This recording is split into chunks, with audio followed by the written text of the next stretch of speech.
tidak menyebut ada Bapak atau Ibu, ya. Kita bersama-sama akan sharing, akan belajar bersama untuk sesi pada pagi hari ini.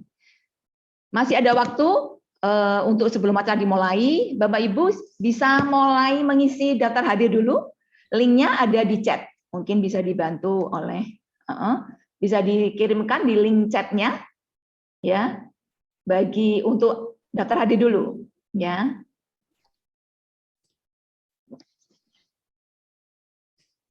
Oke, nah itu sudah disediakan untuk link absensinya. Mohon Bapak Ibu untuk bisa mengisi link absensinya, ya. Untuk daftar kehadirannya, dan nanti kita juga akan punya polling. Untuk daftar hadir ini nanti kita juga punya door prize, ya, untuk bagi yang mengisi. Jadi hari ini kita akan banyak bagi-bagi hadiah selain bagi-bagi ilmu, ya. Jadi jangan cepat-cepat pergi, gitu ya. Bagi ibu yang masih masak, cepetan diberesin masaknya. Yang mau nyuapin anaknya, ayo anaknya diajak sambil ikut acara, begitu ya, sesinya ini. Karena sesi ini akan bakal menarik. Kita akan ketemu dengan teman-teman yang mereka sudah melakukan. Dalam arti kata, yang kita sharekan nanti ini adalah secara ilmiah bisa dibuktikan, kemudian juga dari segi praktek, atau kemudian untuk dikonsumsi juga sudah dilakukan. Sehingga yang kita sharekan ini adalah real, gitu ya. Mungkin Anda masih mau menggunakan kerja Anda atau teman atau saudara, ya. Karena anak ini adalah generasi, ya, generasi bangsa kita itu ditentukan dengan anak yang sehat sejak dari sekarang, dan kesehatan itu juga tidak bisa dibangun untuk besok, ya, dibangun dari sekarang kesehatan itu. Sedini mungkin. Semakin dini kita bisa membangun kesehatan anak kita, akan semakin lebih hemat dan lebih murah. Ya. Oke. Terima kasih Bapak Ibu untuk kesediaannya mengisi link, dan bagi Anda yang mau mengundang masih ada kesempatan. Baik, sebelum acara dimulai, saya mengajak Anda semua kita bersama-sama untuk hening sejenak, ya, untuk berdoa semoga acara ini berjalan lancar, memberikan manfaat bagi kita semua di sini, juga memberikan kekuatan bagi para pembicara untuk sharing dan memberikan manfaat bagi Anda semua. Oke, kita hening sebentar, ya, berdoa mulai.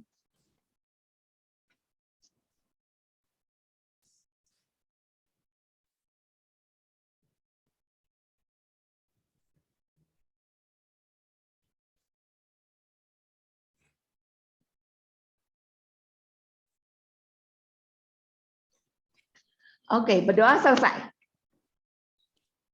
Ya, ya.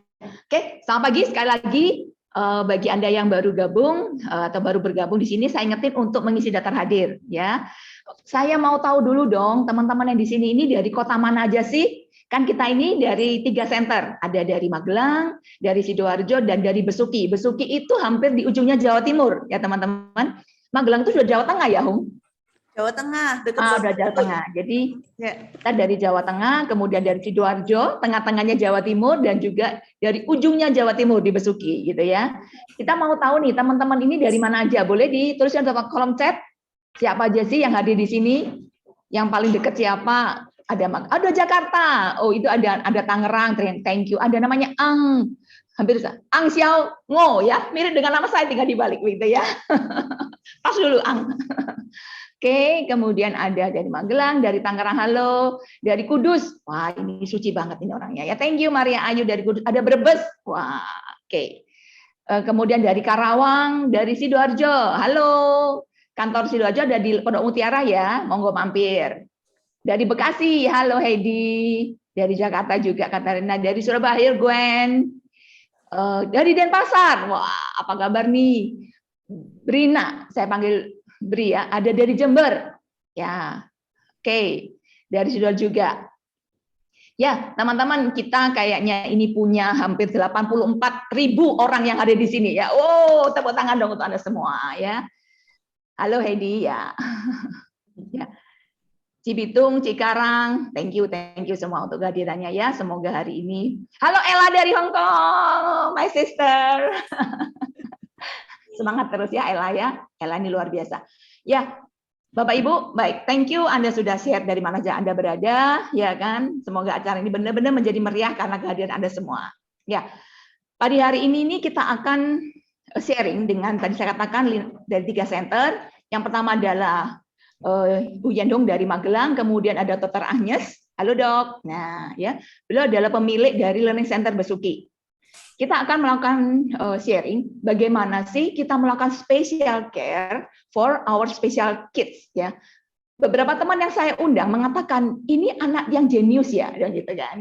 Yang diundang ini anak jenius. Saya bilang, "Oh iya, acara ini adalah untuk anak-anak yang jenius begitu ya." Karena setiap anak adalah berharga, anak kita adalah luar biasa, bukan? Karena kita nggak bisa bikin anak kalau Tuhan tidak menghendaki. Ya, tidak bisa aja bikin anaknya itu ya kayak bikin roti itu nggak bisa. Nah, sesuatu yang spesial yang sudah dipercayakan Tuhan pada kita sebagai rasa syukur, kita perlu ya kan, kita perlu membina, memelihara, mengembangkan agar nanti pada saat Tuhan bertanya, bagaimana tanggung jawabnya atau bagaimana yang aku titipkan pada dirimu itu menjadi hal yang berharga. Betul? Ya, jadi kita menyajikan sesi ini untuk refleksi juga di akhir tahun ini.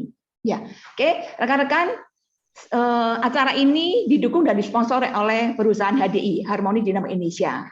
Saya akan memperkenalkan dulu apa itu HDI. Kita simak bersama video ini ya tentang HDI. Silakan admin.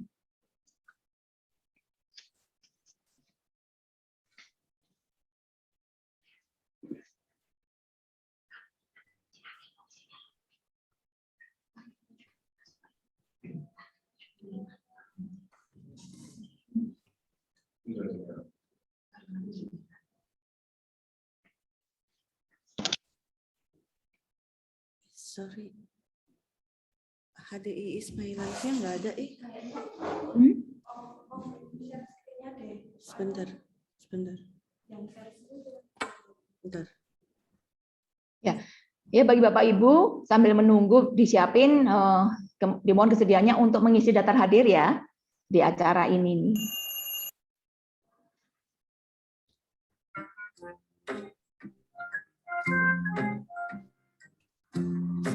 Hampir lupa rasanya. Kapan terakhir kali kita mengambil keputusan besar untuk hidup yang lebih baik? Mungkin memang tidak pernah terpikir karena sudah merasa nyaman. Saya yang share. Sudah terbiasa melakukannya, menjalaninya, mengulanginya.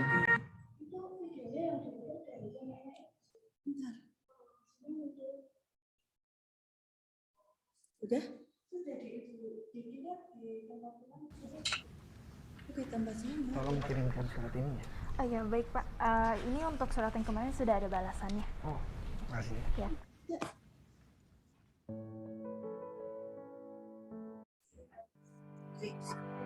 PT Harmoni Dynamic Indonesia atau lebih dikenal dengan HiDessert Indonesia merupakan perusahaan multinasional yang berpusat di Phoenix, Arizona, Amerika Serikat dan telah beroperasi di kawasan Asia sejak tahun 1986, meliputi wilayah Hong Kong, Filipina, Malaysia, Singapura, dan tahun 1993 masuk ke Indonesia. Di Indonesia, kantor pusat HDI berada di Jakarta, tepatnya di Jalan Probolinggo nomor 18 Menteng, Jakarta. Namun demikian, HDI sudah memiliki kantor perwakilan yang sudah tersebar di seluruh wilayah Indonesia. HDI adalah perusahaan network marketing terbaik di Indonesia saat ini. Mengapa network marketing? Karena saat ini terbukti bahwa network marketing adalah salah satu bentuk bisnis terbaik di abad 21 yang dapat menjadi solusi di saat kita ingin memperbesar pendapatan kita agar semua kebutuhan dan keinginan kita dapat terpenuhi. Dari majalah Success Magazine tahun 1995 menyebutkan dari 50 orang terkaya di Amerika, 9 orang diantaranya lahir dari network marketing. Dari buku The Magic of Thinking Success ditulis pada halaman kata pengantar, bagaimana orang yang berhasil pada zaman sekarang menjadi kaya, sebagian dari mereka meraih kebebasan finansial dari bisnis mereka sendiri, dan 20% menjadi jutawan melalui bisnis pemasaran jaringan. Di dalam buku The Secret Book of MLM for 21st Century menyebutkan juga mengenai potensi dari bisnis network marketing yang sangat besar. Dan masih banyak lagi buku-buku lain yang menunjukkan fakta-fakta bahwa bisnis network marketing adalah bisnis yang akan terus berkembang dan dicari oleh banyak orang. Tidak hanya dari buku-buku tersebut, beberapa orang sukses juga mengatakan hal yang demikian, seperti Warren Buffett, Brian Tracy, dan Anthony Robbins. Dalam memilih perusahaan network marketing ada 4 hal yang harus kita perhatikan. Yang pertama, pendidikan. Support system adalah ibarat peta yang akan menunjukkan arah pada kita untuk berhasil. Kita memiliki support system yang bernama Billionaires. Memiliki pengalaman lebih dari 25 tahun menyediakan pendidikan yang lengkap dan berjenjang. Kita juga memiliki peralatan pendukung yang akan membantu pengembangan bisnis kita. Kita juga memiliki event-event virtual berkala dan melakukan terobosan terbaru di bidang teknologi, yaitu meluncurkan Billionaires Education Center, yaitu tools digital yang dapat diinstal pada smartphone Anda. Yang kedua adalah perusahaan. Perusahaan kita di Indonesia sudah berusia lebih dari 25 tahun, artinya pernah mengalami masa krisis ekonomi yang terjadi di Indonesia, dan terbukti masih bertahan dan berkembang besar hingga saat ini. Selain itu, perusahaan dan produk-produk kita juga sudah memiliki perizinan yang lengkap dan sudah tercantum dalam buku panduan obat dan makanan kesehatan yang dapat direkomendasikan oleh para dokter. Yang ketiga adalah produk. Dalam memilih produk, pilihlah produk yang berkualitas, unik, dan bisa diterima oleh semua kalangan. Produk kita berbahan dasar dari produk perlebahan yang sudah teruji sejak ribuan tahun yang lalu, bahkan tertulis di 5 kitab suci agama yang ada di Indonesia. Produk-produk kita juga direkomendasikan oleh 3 generasi Presiden Amerika Serikat, mulai dari Ronald Reagan, George Bush, dan Bill Clinton. Ini membuktikan bahwa produk kita aman dan berkualitas tinggi. Produk kita juga direkomendasikan oleh 3 komite atlet di 3 negara, yaitu Indonesia, Malaysia, dan Filipina. Ini membuktikan bahwa produk kita aman dan bermanfaat, tidak mengandung doping, dan tidak menimbulkan efek samping dan ketergantungan. Produk unggulan kita yang sangat luar biasa kita sebut dengan 4 Star yang terdiri dari Bee Pollen, Royal Jelly, Bee Propolis, dan Clover Honey. Bee Pollen terdiri atas Pollenergy 520 untuk dewasa dan Honey Bee Pollen produk untuk anak-anak. Bee Propolis memiliki sifat sebagai antibiotik alami, membantu meningkatkan daya tahan tubuh, membantu proses penyembuhan masalah kesehatan. Royal Jelly terdiri atas 2 kemasan, yaitu Royal Jelly Liquid dan Royal Jelly Tablet, berfungsi untuk regenerasi sel-sel tubuh, perbaikan sistem saraf, perbaikan sistem hormonal, dan masih banyak lagi. Clover Honey merupakan madu gurun yang memiliki kadar air rendah di bawah 17%, sehingga tidak mudah terfermentasi, tidak melewati proses pemanasan dan penambahan air, berfungsi untuk membantu mengatasi gangguan pencernaan. Berangkat dari produk perlebahan yang utama atau 4 Star tadi, HDI terus mengembangkan produk-produk lain yang bermanfaat dan penting bagi kehidupan kita setiap hari. Seperti rangkaian produk Bipotenik, rangkaian produk Basic Series, rangkaian produk-produk pengembangan seperti Bi Ultra, Propolix, Prolis, Propolix Plus, dan Trimi. Untuk Anda yang ingin mencoba produk-produk unggulan dari HDI, kami sudah menyiapkan paket spesial untuk Anda yang dikenal dengan nama paket Easy Starter. Saat kita memilih bisnis HDI, kita bisa mendapatkan banyak keuntungan. Yang pertama, penghasilan yang tidak terbatas. Berapapun penghasilan yang kita inginkan dapat kita peroleh, karena HDI adalah bisnis kita sendiri. Hasil yang dicapai sesuai dengan kerja keras yang kita lakukan. Yang kedua adalah royalti dan saham. Di HDI, kita juga akan mendapatkan bonus royalti, yaitu bonus yang dibagikan kepada kita yang didapat dari omset HDI se-Indonesia dalam setahun. Dan HDI juga membuka kesempatan kepada enterpriser dengan posisi tertentu untuk ikut menjadi pemilik saham dari perusahaan HDI. Tidak hanya itu, Anda bisa mewariskan bisnis HDI yang Anda bangun kepada ahli waris Anda, sehingga network yang Anda bangun saat ini bisa menjadi tabungan Anda di masa depan. Anda juga akan mendapatkan jalan-jalan ke luar negeri secara gratis melalui program Explore Trip yang terdiri atas Explore Fun, Explore Summit, dan Explore World. Anda juga bisa mendapat kesempatan pengembangan diri dan kepribadian melewati pelatihan yang disediakan oleh HDI dan Billionaires. Setelah kita membahas apa itu HDI dan apa saja produk-produk yang ada di HDI, selanjutnya kita akan membahas bagaimana cara menjalankannya. Dengan modal kecil saat bergabung, kita dapat menggunakan 2H, yaitu pengecer dan koordinator agen atau enterprise. Sebagai seorang pengecer, kita berhak mengambil barang dengan harga enterpriser dan menjualnya dengan harga eceran dengan keuntungan sebesar 10-15%. Sebagai koordinator agen atau enterpriser, kita mendapat keuntungan sebesar 5%. Pertanyaannya, Mengapa harus menjadi seorang koordinator agen atau enterprise padahal keuntungannya lebih sedikit? Mari kita bandingkan. Misalkan kita menjual air kemasan di toko atau pengecer dan menjual air kemasan sebagai seorang agen. Siapa yang dapat keuntungan lebih besar dari penjualan per botolnya? Jawabannya adalah toko atau pengecer. Tetapi, siapa yang bisa lebih kaya dan bisa mendapatkan hasil lebih banyak? Jawabannya adalah distributor atau agen. Mengapa? Karena jumlah yang dijual lebih banyak dibandingkan toko atau pengecer. Berikut adalah jenjang atau posisi yang bisa didapatkan di bisnis HDI ini. Dengan semakin tinggi peringkat atau posisi Anda, maka bonus yang Anda terima akan semakin besar. Dimulai dari peringkat Enterpriser, Enterprise Partner, Enterprise Manager, Enterprise Leader, hingga posisi Diamond Leader. Adapun peringkat yang lebih tinggi yaitu peringkat Executive Diamond, Star Diamond, Grand Diamond, dan jajaran peringkat Crown yang terdiri atas Executive Crown, Star Crown, Grand Crown, dan peringkat tertinggi adalah peringkat Royal Crown. Di mana untuk mencapai posisi-posisi tersebut, kita hanya perlu melakukan pembelanjaan pribadi sebesar 300 BP atau 900.000 BV saja. Kemudian, berapa potensi penghasilan yang bisa kita dapatkan? Sebagai seorang Diamond Leader, misalkan kita mempunyai 5 orang rekan kerja dan masing-masing rekan kerja kita mempunyai 5 orang rekan kerja lain. Maka di tingkat kedua kita mempunyai 25 orang rekan kerja. Di tingkat ketiga kita mempunyai 125 orang rekan kerja. Dan di tingkat keempat kita mempunyai 625 orang rekan kerja dan seterusnya.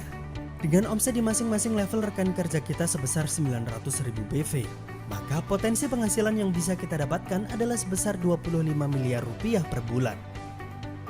Seperti yang kita tahu dalam merintis suatu bisnis ada tingkat kegagalan yang terjadi. Lalu bagaimana dengan bisnis HDI ini? Misalkan kita mencoba menjalankan usaha ini selama 1 tahun dan kita hanya mencapai peringkat Diamond Leader dan kita mengalami kegagalan sebesar 90%, maka kita masih memiliki potensi keberhasilan sebesar 10%, yaitu kita bisa mendapatkan penghasilan sebesar 2,5 miliar per bulan. Apabila kita hanya berhasil 1%, kita masih mendapat potensi penghasilan sebesar 250 juta per bulan. Dengan modal yang kecil dengan asumsi kegagalan 99%, kita masih mendapatkan 250 juta per bulan. Bukankah bisnis ini layak untuk dijalankan? Berikut ini adalah contoh rekan kerja yang telah berhasil di bisnis ini, dan mereka berasal dari berbagai latar belakang, mahasiswa, profesional, ibu rumah tangga, dokter, dan lain-lain. Ini membuktikan bisnis ini bisa dijalankan oleh siapapun. Kami percaya Anda adalah orang yang luar biasa, yang ingin menjadi bukti kepada orang di luar sana bahwa bisnis HDI adalah bisnis yang luar biasa. Silahkan hubungi orang yang sudah mengirimkan video ini untuk Anda, dan mari kita raih impian kita bersama melalui bisnis HDI. Terima kasih.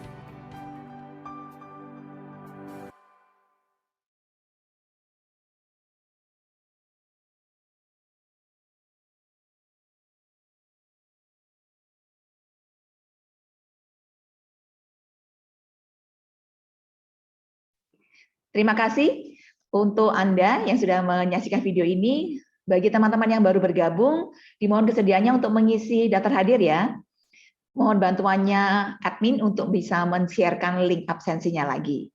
Baik, rekan-rekan, itu adalah HDI, perusahaan luar biasa yang mendukung kinerja kita dan akan menjadi sponsor atau dukungan bagi sesi kita hari ini. Saya akan memperkenalkan pembicara utama kita pada hari ini adalah Dr. Agnes dari Learning Center Besuki. Ya, beliau seorang dokter dan seorang pemilik center saat ini di Besuki di Jawa Timur, dan kita lihat yuk, kita kenalan profil beliau bagaimana. Slide. Ya, Dr. Agnes MKes, S1 dari Universitas Wijaya Kusuma Surabaya, kemudian mengambil Magister Kesehatan di UNER, menjadi Medical Consultant HDI untuk Center Besuki Situbondo, pemiliknya sendiri, dan juga founder Selamat Pagi Indonesia. Beliau juga pernah menjadi kepala puskesmas untuk Jati Banteng di Situbondo, ya, juga dokter fungsional di Besuki, dan beliau juga mengembangkan diri untuk keahlian yang lain sebagai akupuntur, ya. Rekan-rekan, Dr. Agnes yang saya kenalnya adalah beliau orangnya ramah, senang belajar, dan berbagi itu enak. Beliau memiliki kepandaian dan pengalaman yang sangat banyak di bisnis HD maupun di produk-produk HD ini. Baik, mari kita sekarang beri kesempatan Dr. Agnes untuk berbagi pengetahuannya dan sharing kita semua. Tepuk tangan dong, kasih emoticon tepuk tangannya dong untuk kita panggil Dr. Agnes Erlisia Emkes. Yuk dok, silakan. Selamat pagi semuanya. Pagi. Pagi. Oke, suara saya jelas terdengar ya. Jelas dok. Oke. Ya.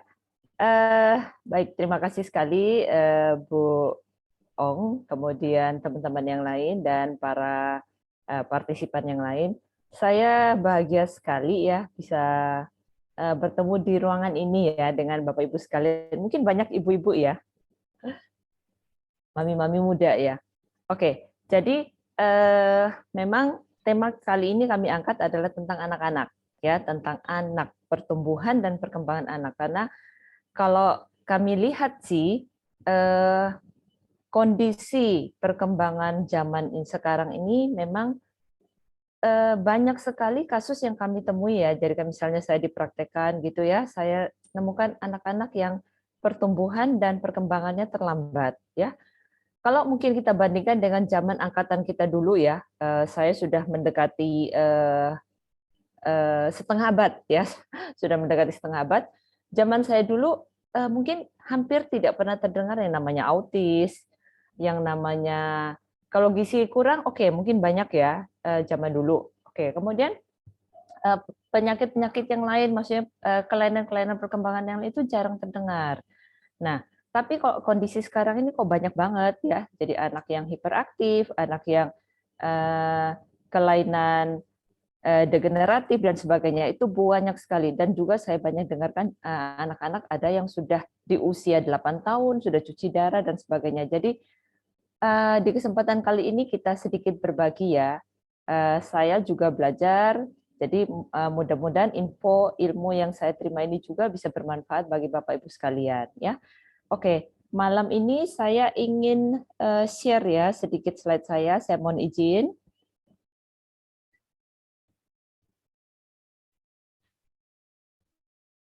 Oke, apa sudah terlihat ya dengan jelas? Jelas dok. Oke, baik ya. Jadi saya mengambil judul pemantauan pertumbuhan dan perkembangan anak ya. Jadi biasanya sih kita sebagai mami-mami muda ya, kadang kita lupa ya. Ini pokoknya yang dilihat pertama pasti cakepnya, ya kan? Anak ini lahir, cakep ya. Yang dilihat pasti hanya tangan jari-jarinya lengkap apa enggak. Biasanya gitu ya. Nah, kalau misalnya sudah seperti itu, kadang kita lupa bahwa pertumbuhan selanjutnya, perkembangan anak selanjutnya adalah semuanya di tangan kita. Nah, yang banyak saya lihat di luar sana, jadi anak-anak ini banyak sekali yang datang ke praktekan dengan sakit. Jadi tiap bulan itu sakit batuk pilek, nanti diare, muntah-muntah, itu anak yang sama. Nah, kalau saya perhatikan, ternyata anak ini ada kelainan di pertumbuhannya. Jadi berat badannya tuh nggak naik-naik, susah banget naiknya ya. Nah, saya perlu jelaskan tentang pertumbuhan dan perkembangan itu apa ya bedanya. Jadi yang namanya pertumbuhan itu yang kita pantau adalah secara kuantitatif. Apa masalah aku BAST itu enggak aja dirinya? Oke, secara kuantitatifnya ya. Jadi itu bisa diukur. Nah, baik berat badannya, panjang badannya, kemudian kalau sudah bisa berdiri, tinggi badannya, lingkar kepala dan lingkar lengan atas.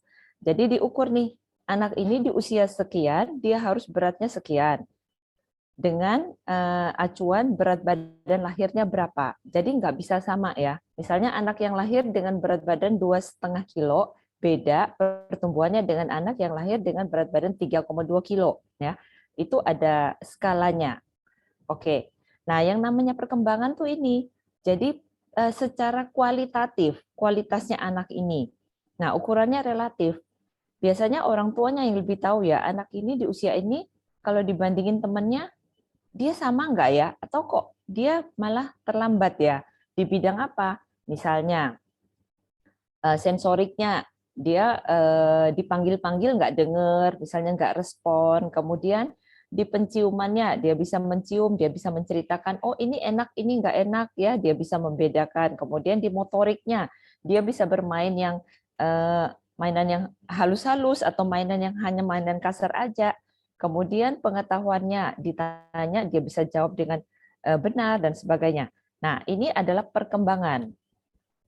Oke, jadi anak-anak itu dia bukan orang dewasa yang mini. Kita nggak bisa samakan dia tuh sama dengan kita. Beda banget ya. Nah, ini sejak konsepsi. Jadi sejak terjadinya pembuahan sampai akhir masa remaja ini masuk kategori anak. Nah, anak usia emasnya ya. Jadi masa emasnya itu adalah 0 sampai 2 tahun. Itu penting banget Bapak Ibu sekalian. Jadi tolong benar-benar anak ini diperhatikan sampai di usia 2 tahun. Kenapa? Karena di usia sampai di usia 2 tahun itu masih terbuka ubun-ubunnya. Jadi ubun-ubun besar, ubun-ubun kecilnya itu masih terbuka, sehingga ada kita masih bisa memberikan suatu stimulasi untuk otak dari anak ini berkembang. Ya, jadi kalau misalnya sudah terjadi penutupan dari ubun-ubun, nah kita agak kesulitan karena sel otaknya itu istilahnya stuck di situ.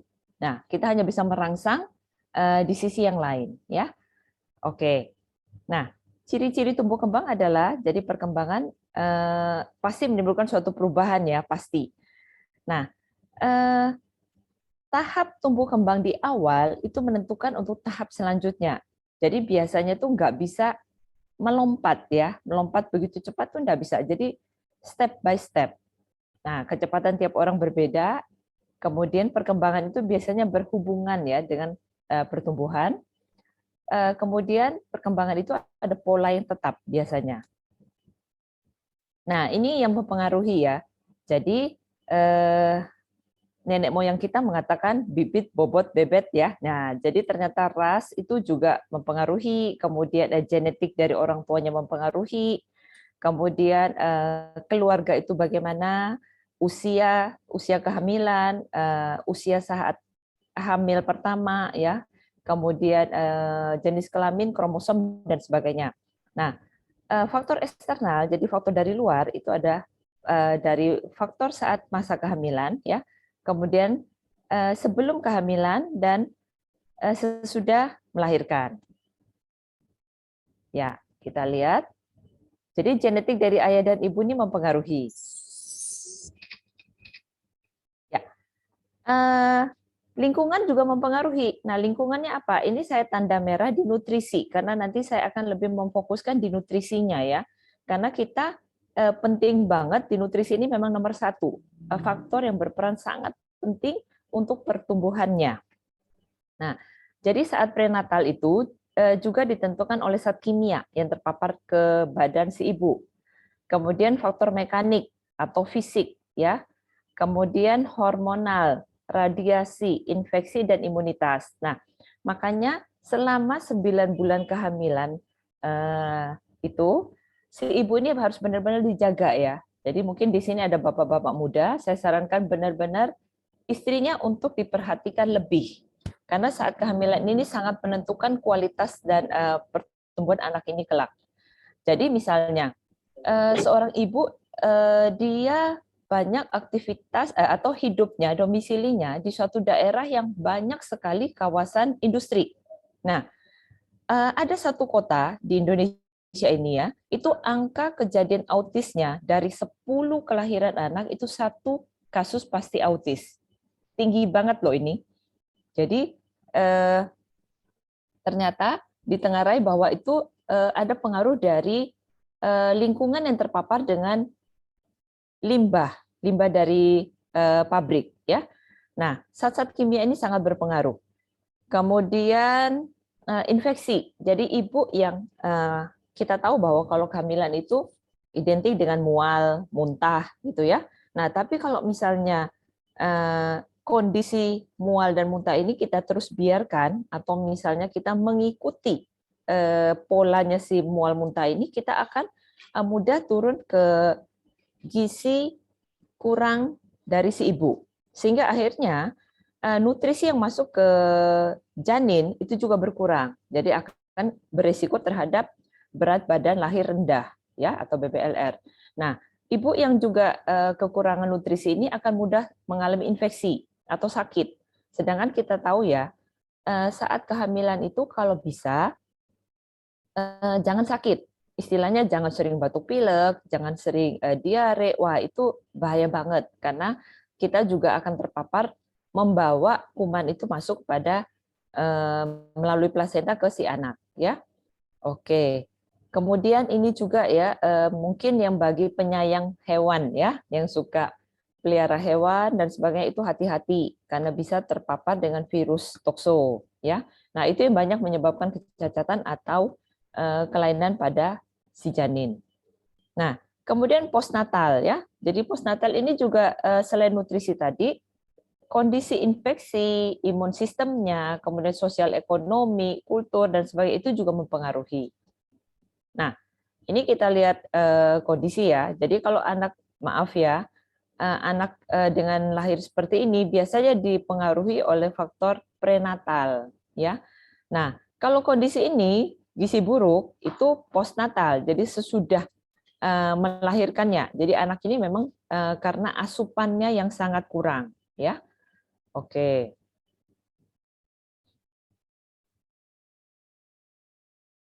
Nah, ini kita untuk memonitor pertumbuhan si anak ya. Jadi kenapa kita perlu monitor pertumbuhan si anak? Ini untuk meningkatkan kesehatannya ya. Saat anak ini sehat fisik, dia pasti secara mental juga akan baik. Kalau misalnya anak ini sakit, cenderung anak itu akan menjadi lebih mudah cengeng, kemudian dia lebih mudah menjadi seorang yang takut ya. Kemudian anak ini mudah stres dan sebagainya, karena itu mempengaruhi sekali. Karena biasanya kadang mami-mami muda ini untuk mudahnya ya, sering saya dapat dipraktekkan seperti ini.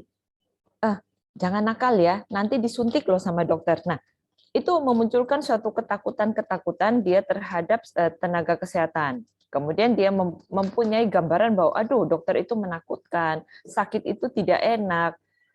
Kemudian belum lagi dia yang sudah dipaparkan dengan mungkin anak ini sering-sering rewel atau banyak tingkahnya misalnya di rumah ya, aktif ya. Nah, untuk mudahnya mami-maminya kasihkan aja handphone. Kemudian atau disiapin camilan gitu ya. Nah, sehingga akhirnya anak-anak ini yang terbiasa dengan merasakan permen itu manis, merasakan snack itu gurih, dia akan melihat bahwa obat itu sesuatu yang tidak enak, pahit, dia tidak suka, dia akan memunculkan suatu emosional kebencian, ya, stres. Melihat dokter itu sudah nangis duluan, stres, marah dan sebagainya. Itu mempengaruhi ke mentalnya juga, ya. Nah, kemudian kita perlu monitor pertumbuhan anak ini karena ini di sini adalah deteksi dini ya terhadap penyakit dan suatu kelainan. Jadi contohnya kalau di rumah sakit kota-kota besar ya, biasanya untuk anak-anak baru lahir itu dites juga dengan tiroid. Nah, ini penting banget karena ternyata hormon tiroid itu sangat mempengaruhi seluruh metabolisme tubuhnya. Jadi kadang ini tidak terdeteksi di saat pertumbuhan anak ini. Nah, saat bisa terdeteksi di awal, langsung ditangani, biasanya kecacatan atau kelainan itu akan jauh sekali berkurang, ya. Oke. Kemudian kita perlu mencari penyebabnya apa dan untuk menghindari kecacatan. Nah, ini boleh di screenshot atau dicatat ya, silakan. Jadi untuk masalah tinggi badan ya, memang faktor genetik itu berpengaruh ya, tapi nggak usah khawatir. Maksudnya orang Jepang pun dulu dengan mungkin lebih pendek ya dibanding rata orang Indonesia. Tapi buktinya sekarang orang Jepang itu bisa lebih tinggi ya dari rata kita. Nah, jadi genetik itu memang ada pengaruh, tapi ada faktor lain yang juga mempengaruhi tinggi badan ya. Nah, jadi potensi tinggi badan untuk ini usia 18 tahun ya. Jadi untuk laki-laki itu tinggi ayah plus tinggi ibu ditambah 13 cm dibagi 2 plus minnya 8,5 cm itu masih kategori normal. Kalau ibu perempuan tinggi ayah plus tinggi ibu dikurangi 13 cm dibagi 2 plus min 8,5 cm. Nah, Jadi biasanya saat lahir anak ini diukur panjang badannya, ya, panjang badannya. Nah, di usia 1 tahun harusnya dia memiliki tinggi badan 1,5 dari panjang lahirnya. Misalnya rata lahir itu sekitar 50 cm.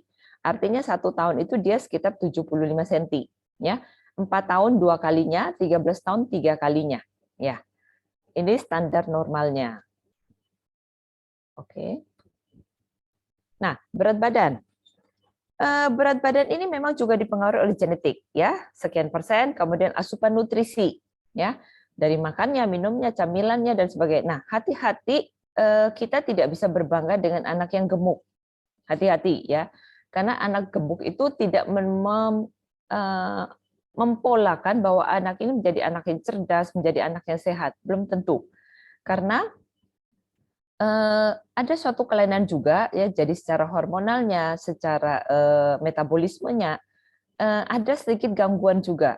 Jadi buat kita yang punya anak-anak yang sedikit obes, saya sarankan untuk harus ke dokter anak atau ke ahli nutrisi, ya, untuk dikontrol. Nah, kemudian dipengaruhi juga oleh penyerapan usus dan pengeluarannya. Nah, beberapa waktu yang lalu itu selalu dicurigai bahwa anak dengan gizi buruk atau gizi kurang itu yang disalahkan selalu ibunya biasanya, ya. Loh, anaknya kok dikasih makan yang jelek, kok anaknya nggak dirawat dengan baik dan sebagainya. Ternyata tidak demikian. Jadi ada anak-anak tertentu yang memang karena tadi saya bilang kondisi dalam kandungan, ya, itu sangat mempengaruhi. Jadi kalau misalnya anak ini dia sudah ada permasalahan di pencernaannya. Nah, meskipun orang tuanya kaya, meskipun sudah dikasih susu yang mahal, tapi kalau di ususnya ada permasalahan, enzim pencernaannya kurang sempurna, apa yang semua diberikan itu yang mahal-mahal tadi tidak bisa diserap. Jadi toh akan keluar.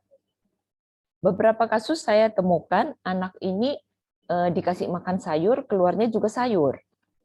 Dikasih makan terutama sayur, ya, buah keluarnya juga buah. Jadi dia memang tidak bisa diserap. Nah, ternyata permasalahannya di enzim pencernaan. Setelah kita berikan nutrisi yang tepat, itu dalam 2 minggu terjadi perbaikan yang sangat signifikan, ya. Nah, kemudian aktivitas fisik, ya. Jadi kita nggak bisa salahin juga si anak ini kalau misalnya dia memang aktif, ya, aktif. Jadi kita juga bisa happy, ya, kalau anak ini aktif. Biasanya cenderung kalau menunjukkan bahwa kalau aktivitas dia itu cenderung dengan kesehatan. Biasanya identiknya demikian. Anak-anak yang sakit cenderung dia diam, ya, atau tidak beraktivitas. Nah, kemudian metabolisme tubuhnya, hormon itu sangat berpengaruh, ya. Atau ada penyakit jantung. Nah, beberapa waktu lalu saya sebagai dokter konsultan Poligisi Situbondo, ya, kami menemukan anak ini terlahir dengan penyakit jantung bawaan. Jadi anak ini kecil aja nggak bisa gemuk-gemuk, ternyata setelah diperiksa memang jantungnya bermasalah, ya. Nah, kemudian TBC. TBC ini hati-hati. Jadi selain saat ini kita khawatir dengan COVID, ya, TBC ini di Indonesia menduduki ranking nomor 3 sedunia. Jadi bayangkan ada berapa banyak negara di dunia. Nah, Indonesia rankingnya ketiga. Jadi hati-hati yang mami-mami mencari mudahnya mengasuhkan anaknya pada pengasuh, ya. Mohon dipilih. Jadi misalnya pengasuh ini kok kurus banget, kemudian kok kadang-kadang batuk, ya, hati-hati karena banyak kasus itu yang tidak terdeteksi. Jadi TBC ini yang sangat dominan di situ. Nah, kemudian infeksi saluran kemih, ya, biasanya pada anak laki-laki karena posisi penisnya, kulit penisnya itu menutup, ya, jadi itu sering menyebabkan infeksi saluran kencing. Nah, kalau anak perempuan biasanya di usia bermain, ya, di usia bermain misalnya 2 tahun, 3 tahun, 4 tahun, mereka kadang hanya duduk di lantai yang mungkin kondisinya agak kotor, kemudian hanya pakai celana dalam, tidak menggunakan celana pendek atau celana panjang. Nah, itu juga sering saya temukan infeksi saluran kencing. Kemudian kadar air dan lemak tubuh. Oke, ini adalah kondisi berat badan yang normal ya. Oke, bisa di screenshot. Nah, ini adalah tahap tumbuh kembang anak. Jadi sejak dalam kandungan ya, prenatal, kita sebut itu embrio ya, kurang dari 8 minggu. Nah, ini mempengaruhi sekali. Nah, padahal seorang ibu tuh berperan di sini ya. Di usia kehamilan biasanya sampai 16 minggu kita berperang dengan yang namanya mual ya. Jadi saya sarankan deh untuk ibu-ibu yang mual memang di awal, kalau misalnya bisa dilawan, lawanlah. Jadi hindari obat-obatan kimia, anti muntah dan sebagainya. Nah, caranya gimana? Ya caranya misalnya pagi sebelum bangun dari tempat tidur ya, itu memungkinkan untuk minum aja langsung. Jadi kadang ada orang yang mual karena sikat gigi. Nah, biasanya bisa diakalin dengan mungkin siapkan snack atau apa di samping tempat tidur. Jadi cemil dulu sedikit ya. Nah, baru mulai melakukan suatu aktivitas ringan ya. Nah, kemudian yang namanya fetus adalah lebih dari 9 minggu sampai usia lahir ya. Kemudian postnatal setelah lahir, jadi neonatus ini adalah sebutan dari 1 sampai 28 hari kelahiran. Nah, ini hati-hati. Di usia ini memang sangat rentan. Biasanya di Indonesia banyak kematian di usia neonatus ya. Entah itu karena infeksi, biasanya infeksi di tali pusat ya. Tapi saya juga banyak menemukan anak-anak di usia ini dia sudah dengan batuk pilek. Nah, itu sesuatu yang ganjal. Bahwa anak kecil yang hanya diberikan ASI, dia mengalami batuk pilek itu sesuatu yang aneh. Artinya, bisa kita perhatikan lingkungan rumahnya, ya. Jadi mungkin orang tuanya merokok, kemudian menggunakan obat nyamuk bakar, ya. Kemudian mungkin di tetangganya ada pelihara hewan, hewan maksudnya kayak sapi dan sebagainya, kemudian banyak debu dan sebagainya, ya. Kemudian bayi 1 sampai 12 bulan, anak 1 sampai 6 tahun. Kemudian masa sekolah 6 sampai 15 tahun ya, remaja 15 sampai 18 tahun.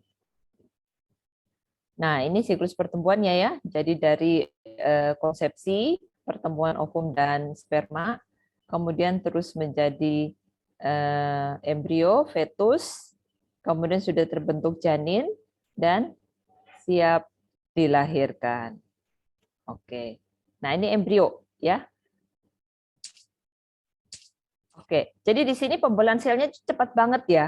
Makanya di usia sampai kurang 8 minggu ini nutrisi itu sangat berperan penting. Makanya tadi saya bilang, seorang ibu yang mual itu tolong dilawan dan berikan nutrisi yang sangat bagus ya, tepat di sini. Karena ini pembentukan organ dan sistem organ. Kalau ingin punya otaknya bagus, kalau ingin punya matanya bagus, tangan jarinya sempurna, nah disinilah usianya, usia emasnya, ya. Kemudian pembentukan plasenta. Jadi anak ini bisa berat badan lahirnya nanti bagus, itu dipengaruhi juga oleh plasenta. Kalau plasentanya kecil, kemudian nggak bagus ya, itu otomatis berat badan anak ini nggak bisa normal, ya. Oke, fetus 9 minggu sampai lahir. Jadi ini sudah organnya sudah terbentuk tadi, sekarang dimatangkan, ya, dan sistem organnya dimatangkan. Kemudian sudah mulai juga ada pembentukan organ tubuh yang lain dan pembentukan otak sistem saraf. Nah, di neonatus, jadi di usia 1 sampai 28 hari ini mulai berfungsi sistem napasnya dia, mulai berfungsi pencernaannya dia. Nah, ini penting ASI ya, ASI. Jadi anak-anak bayi meskipun dia tidak bisa bicara, masih belum bisa ya, tapi touch-nya kita, touch-nya apalagi seorang mami, seorang ibu, orang tua, itu sangat mempengaruhi ke psikisnya dan pertumbuhan perkembangan si anak. Ya, ini penting banget. Oke, jadi janganlah berbangga dengan anak yang bisa kita berikan PASI ya, atau susu formula ya. Jadi kalau misalnya ibu-ibu yang bisa air susunya banyak keluar, kemudian ada waktu, bersyukur banget Bu. Karena ASI itu sangat mahal dan tidak bisa ada yang memproduksi sama dengan ASI. ASI itu karunia ya. Oke. Nah, jadi bayi di usia 1 sampai 12 bulan ini fungsi alat tubuhnya mulai meningkat ya. Jadi di usia 6 minggu dia sudah bisa tersenyum, 2-3 bulan mulai bisa menahan kepala ya, 3-4 bulan bisa tengkurap ya. Kemudian 1-1,5 tahun berdiri, 1-2 tahun berbicara kata-kata atau kontrol BAB dan BAK-nya ya, toilet control ya. Dan dia bisa berinteraksi dengan orang dan lingkungan. Nah, ini penting ya. Oke. Nah, kita lihat di anak usia 1-6 tahun. Jadi ini sudah perkembangan gerak, otot, bahasa ya. Dia mulai rasa ingin tahu, dia mulai jadi seorang plagiator ya, peniru. Jadi apa yang dilakukan orang tua atau kakaknya biasanya ditiru ya. Nah, kemudian usia sekolah 6-15 tahun, pertumbuhan fisik, keterampilan motorik, mulai ada diferensiasi seks. Jadi di usia 6, 7, 8 tahun itu dia mulai mencari biasanya kalau anak perempuan dia cari papanya. Kalau anak laki-laki dia cari maminya. Nah, itu dia mulai mencari diferensiasi seks ya. Nah, kemudian ada masa pubertas dan seks sekunder. Masa remaja 15-18 tahun dia mulai ada kemandirian untuk berpikir, bertindak dan masa pacaran. Nah, tiap anak itu perkembangannya memang berbeda. Ada anak yang di usia lebih muda, dia sudah bisa lebih dewasa kelihatannya ya. Ada anak yang memang di usianya dia lebih terlambat. Jadi maksudnya masih terlihat dia tuh manja banget, masih belum bisa mandiri, itu enggak apa-apa. Atau misalnya perkembangan di sekolah ya, secara IQ. Nah, secara IQ ini kita tidak bisa kita tekankan ya bahwa wah, anakku kok nggak pintar sih, temennya kok bisa dapat 100 ya. Bapak Ibu sekalian tolong jangan dipaksa untuk anak-anak di bidang IQ-nya karena kesuksesan seseorang tidak ditentukan dari IQ saja. Jadi anak ini tetap kita arahkan ya bahwa karena saya percaya bahwa setiap anak itu punya bakat talenta yang sudah diberikan oleh yang kuasa, itu unik. Tiap anak itu unik. Anak ini mungkin secara IQ dia lebih terlambat, tapi secara sosial dia pinter banget.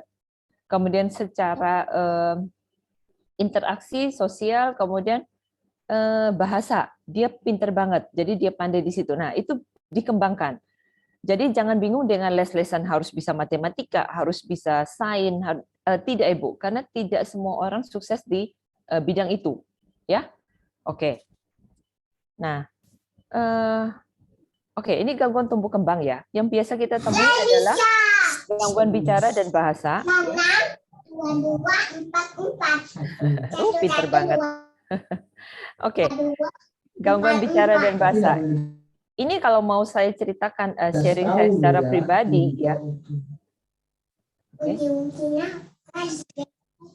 Operator bisa bantu mute. Oke. Nah, anak saya 3 ya, 3-tiganya ini cewek. Tapi ternyata anak saya yang ketiga itu dia mengalami gangguan keterlambatan bicara sampai di usia 3,5 tahun. Jadi sampai usia 3,5 tahun itu dia hanya bisa mengucapkan 1 suku kata. Jadi dia cuma bisa bilang ma, pa, atau apa. Jadi hanya 1. Saya waktu itu sudah stres. Waduh, anak saya ada proses yang berbeda di sini. Nah, waktu itu kami coba rangsang dengan aquapuncture namanya ya. Jadi aquapressure. Jadi merangsang titik-titik akupunkturnya dan juga pemberian nutrisi. Nah, sekarang bicaranya tuh luar biasa banget. Anak saya ini sudah SMP ya. Bagus banget. Jadi dia tuh memang cerdas, di bahasa tuh cerdas banget, bicaranya lancar sekali. Padahal kalau saya lihat di usia 3,5 tahun saya sudah stres banget. Anak saya kok terlambat ya. Nah jadi untuk mami-mami muda kita selama mumpung masih kecil ya anak ini ketahuan ada perbedaannya, kita langsung intervensi di situ. Biasanya ada progres yang nanti kita lihat hasilnya luar biasa ya. Nah kemudian ada satu kasus yang namanya cerebral palsy ya. Cerebral palsy itu istilahnya cerebral itu otak ya. Jadi tanda kutip kelemahan di otak ya, kelemahan di otak. Jadi biasanya kasus yang saya temui anak-anak ini sampai terjadi gangguan di motoriknya biasanya.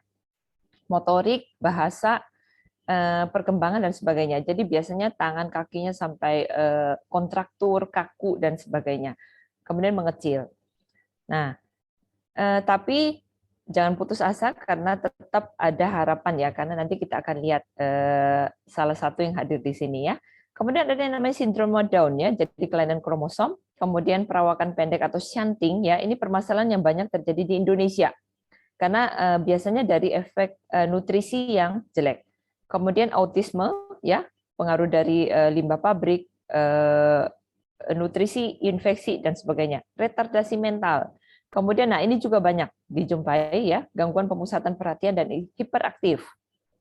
Oke, jadi ini untuk deteksinya, yang penting kita ukur, kita sebagai orang yang di rumah, nggak perlu ke dokter, kita tinggal ukur aja berat badannya berapa, tinggi badannya berapa, lingkar kepala, jangan lupa. Ya.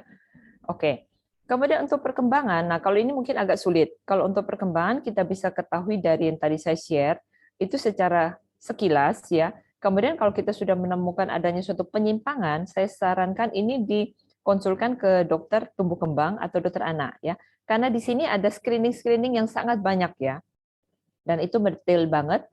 Jadi ada yang namanya KPSP, ada namanya tes daya dengar, ada tes daya lihat, kemudian mental emosional, tes autis, tes hiperaktif, itu semuanya ada ya. Nah, itu yang tidak bisa kita lakukan di rumah. Oke. Nah, semua ini terkait dengan namanya nutrisi. Saya tekankan nutrisi ini penting banget ya. Nah, kemudian pasti bingung ya, selama ini anak saya kalau nggak bisa makan, nggak mau makan, berat badan nggak naik-naik, kasih apa ya? Nah, kebetulan karena saya juga di sini ada apotek ya, saya sering dulu sebelum saya mengenal yang namanya natural product ya, saya taunya hanya ya multivitamin yang ada, yang dari pabrik yang termahal sampai yang termurah. Jadi apapun diberikan, tapi biasanya tetap agak sulit. Ternyata kuncinya tuh adalah di enzim pencernaannya. Nah, mungkin Bapak Ibu sekarang bertanya, kemudian nutrisi terbaik itu apa? Nah, izin saya boleh share, ini makanya saya bersyukur banget bahwa saya menemukan ini dan saya lihat hasilnya itu sangat signifikan ya. Nah, bagi yang belum kenal ya, yang namanya bipolen itu adalah serbuk bunga. Bukan berarti karena serbuk bunga saya bilang bagus, kemudian Bapak Ibu ambil bunga yang ada di halaman, kemudian dirontokkan polennya, serbuknya, kemudian dimakan. Tidak boleh ya.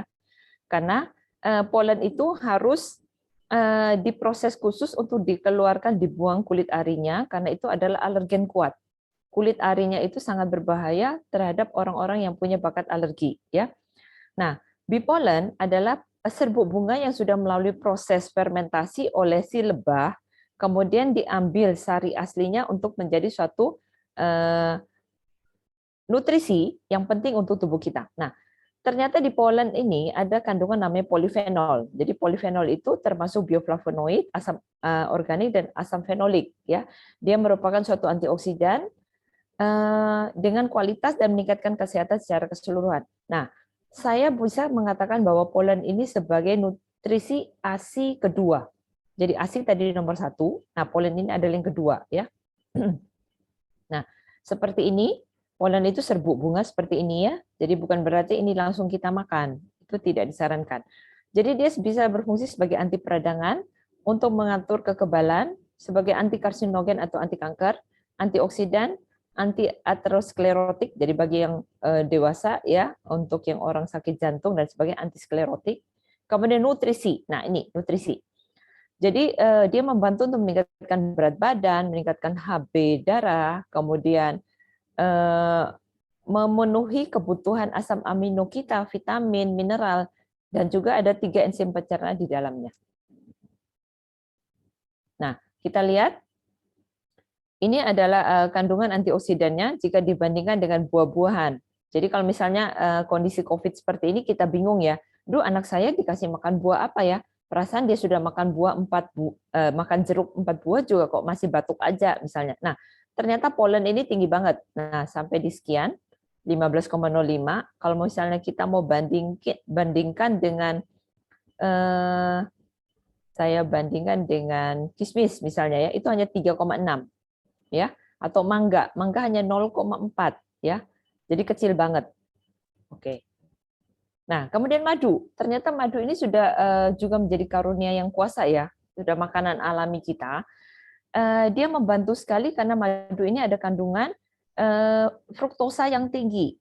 Jadi hati-hati juga dalam memilih madu, ya. Nah, dia kaya akan karbohidrat, kemudian protein, asam amino, enzim, vitamin dan mineral. Kemudian juga kandungan antioksidannya seperti vitamin C, flavonoid dan alkaloid. Nah, oke. Madu ini dia membantu untuk selain luka ya untuk anak ya. Jadi misalnya pada anak-anak yang dengan radang kulit, kemudian gangguan saluran pencernaan, untuk kesehatan mulutnya ya sering sariawan misalnya. Kemudian ada gangguan liver, ada gangguan pencernaan misalnya sering diare atau sulit BAB ya. Kemudian gangguan pencernaan lainnya dan untuk batuk. Jadi penting banget. Di samping dia juga bisa membantu untuk menurunkan panas badan pada anak ya. Oke.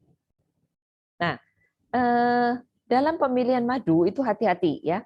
Jadi sering yang kita tahu bahwa kita hanya mengatakan, oh ini madu asli kok dok, ini madu asli. Iya benar, semua madu itu asli. Tapi kita harus tahu madu ini berasal dari mana. Jadi apakah yang dimakan si lebah itu kualitas nutrisi bunganya itu bagus.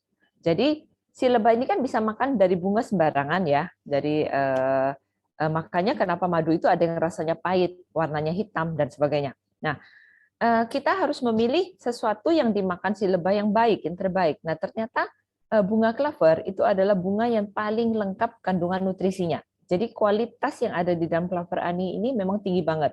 Saya bisa mengatakan ini karena memang saya sudah menguji pada beberapa pasien saya, itu hasilnya berbeda.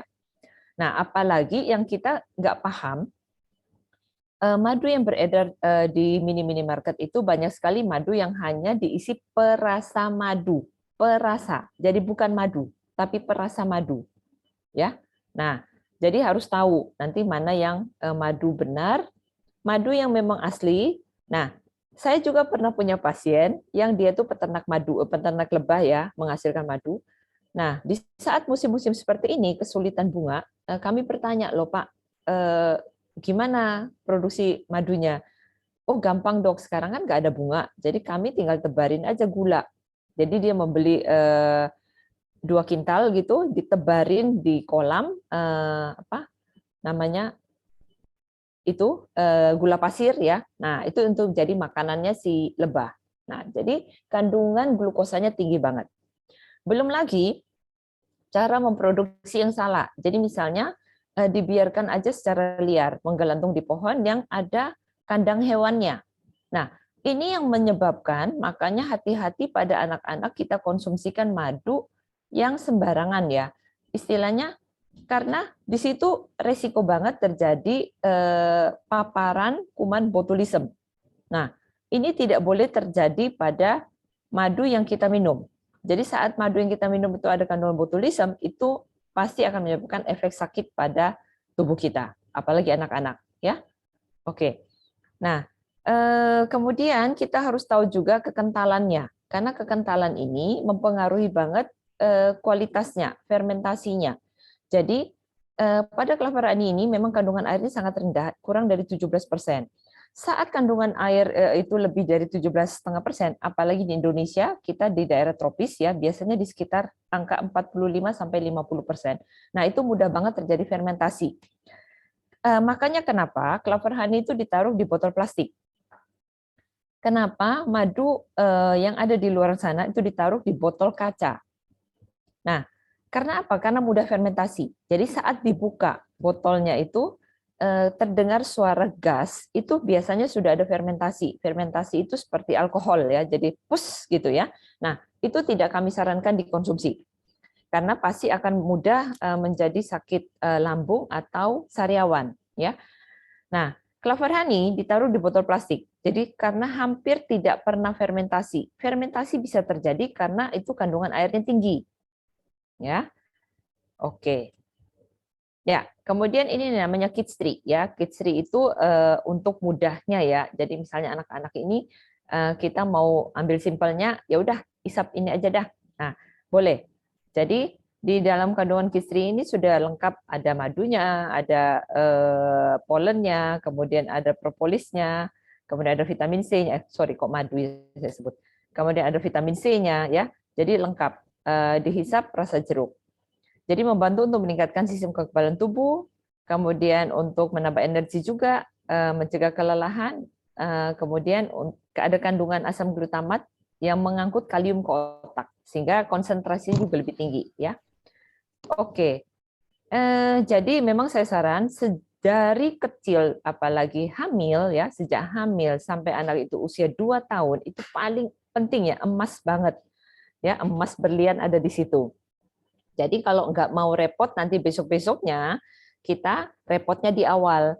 Repot di awal artinya maksudnya kita berperang dengan mual kita, kemudian anak ini kita benar-benar perhatikan secara optimal, kita berikan nutrisi yang alami, ya, no chemical, kemudian hindari infeksi, kemudian memberikan yang terbaik, yang kaya nutrisinya, itu dijamin anaknya akan tumbuh secara optimal dan berkualitas. Nah, beda kalau misalnya kita mau gampangnya di depan, jadi hamil ya kita juga asal-asalan, atau kita cenderung untuk tanda kutip maaf tidak menginginkan anak ini misalnya, kemudian tidak mau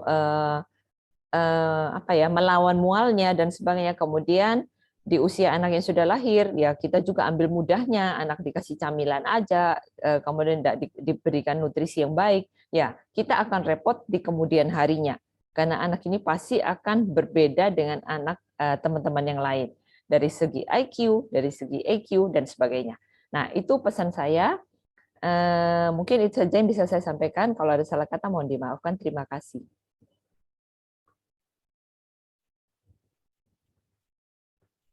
Ya, oke, Dokter Agnes. Teman-teman kita beri dong applause untuk virtualnya ya, emotikonnya untuk Dokter Agnes yang luar biasa sharingnya.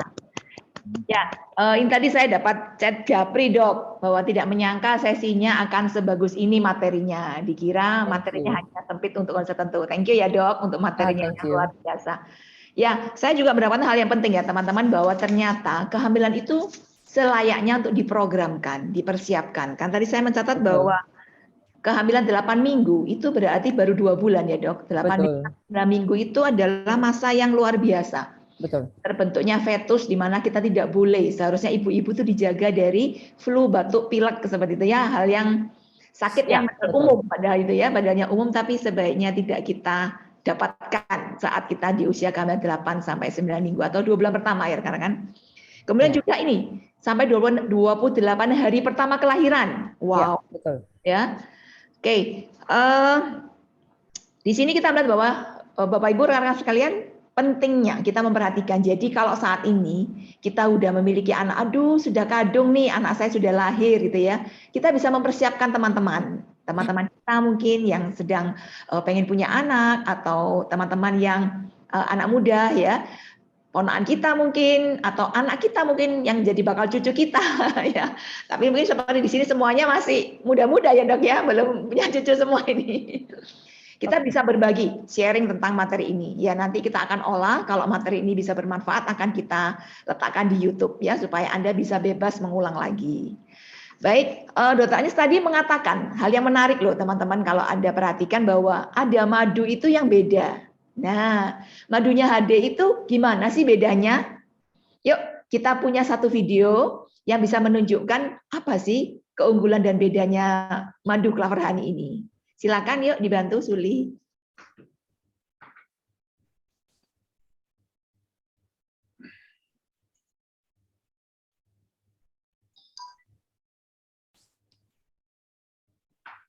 Ya, Bapak Ibu semua, seperti tadi sudah dijelaskan oleh Dr. Agnes ya secara detail tentang Clover Honey. Nah, saat ini kita akan sama-sama melihat video tentang Clover Honey ya. Kenapa sih sebaiknya kita itu pilih madu yang terbaik yaitu Clover Honey ya. Di sini akan ada demonya sebentar.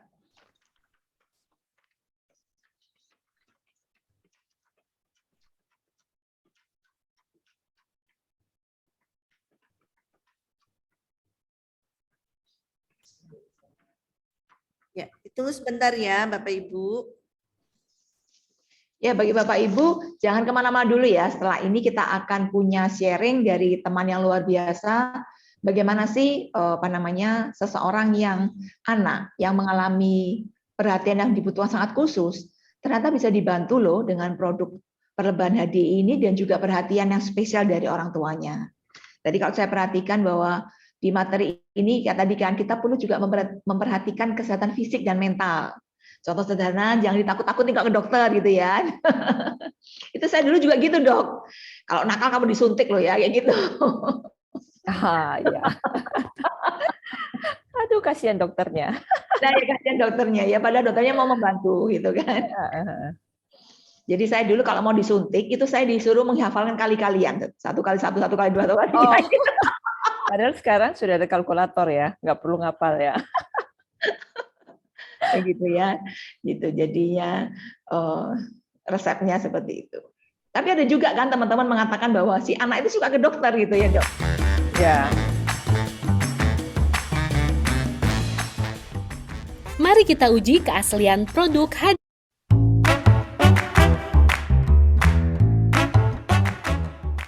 HDI Naturals Clover Honey diproduksi tanpa proses pemanasan yang tinggi dan langsung dikemas secara higienis.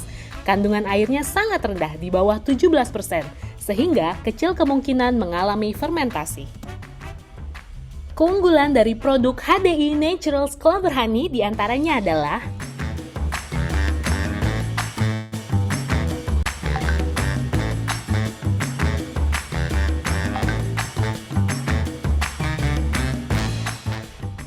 mari kita uji keaslian produk HDI Naturals Clover Honey. Tuangkan HDI Naturals Clover Honey ke dalam piring, lalu diratakan. Tambahkan sedikit air, goyangkan piring hingga muncul bentuk heksagon seperti sarang lebah. Hasil uji keaslian madu hingga muncul berbentuk heksagon seperti sarang lebah mengindikasikan bahwa madu ini asli.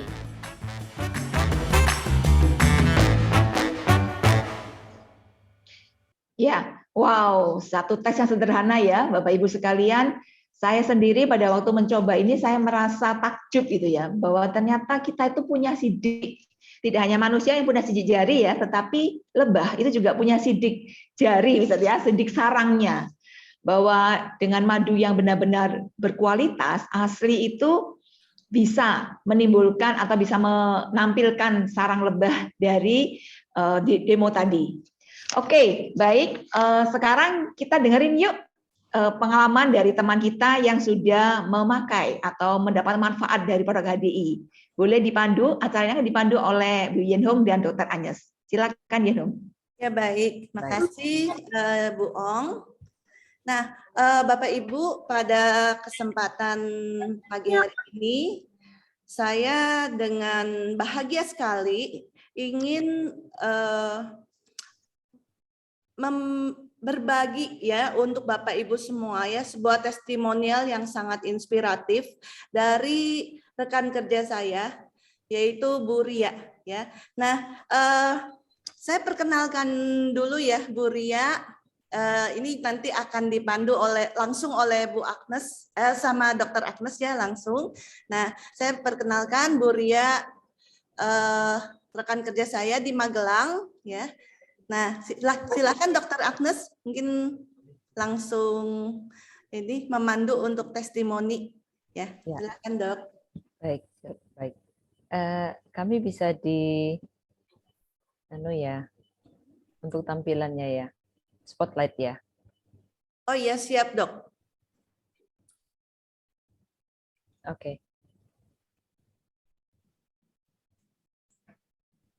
Halo Bu Ria. Baik, Agnes. Wah, ya, oke. Terima kasih banyak Bu. Sebelumnya terima kasih banyak. Ini sudah waktunya tidur si kecil ya. Aduh, sampai lagi minum susu nih. Oke. Enggak apa-apa ya Bu ya. Kami minta waktunya sebentar aja ya. Halo. Halo Glenn. Halo Glenn. Hai. Halo. Mana? Hai. Hai.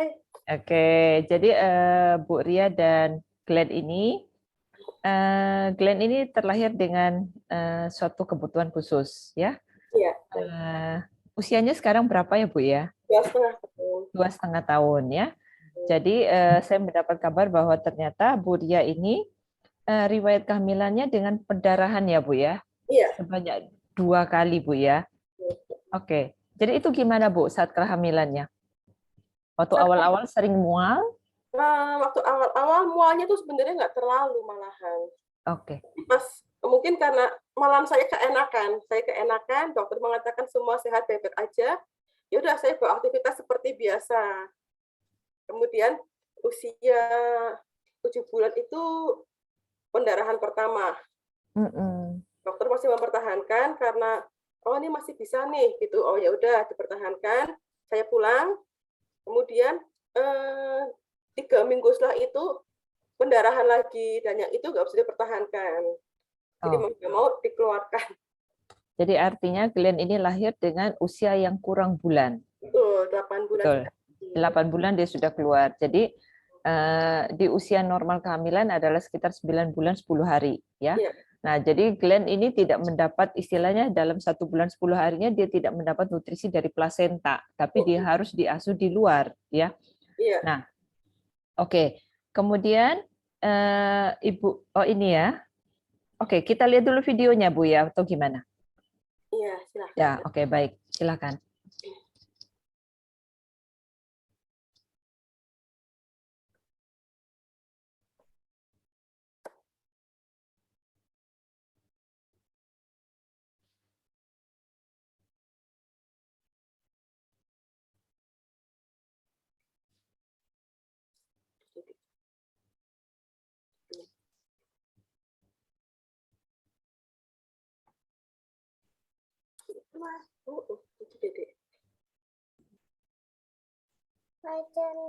Ya, jadi mungkin saya tambahkan sedikit ya. Ini kondisi Glenn waktu baru lahir 8 hari ya, Bu Ria ya. Iya, 8 hari itu. Iya. Ini di inkubator berapa lama Ibu? Sekitar itu dari lahir sampai 8 hari masuk inkubator. Masuk NICU. NICU, ya.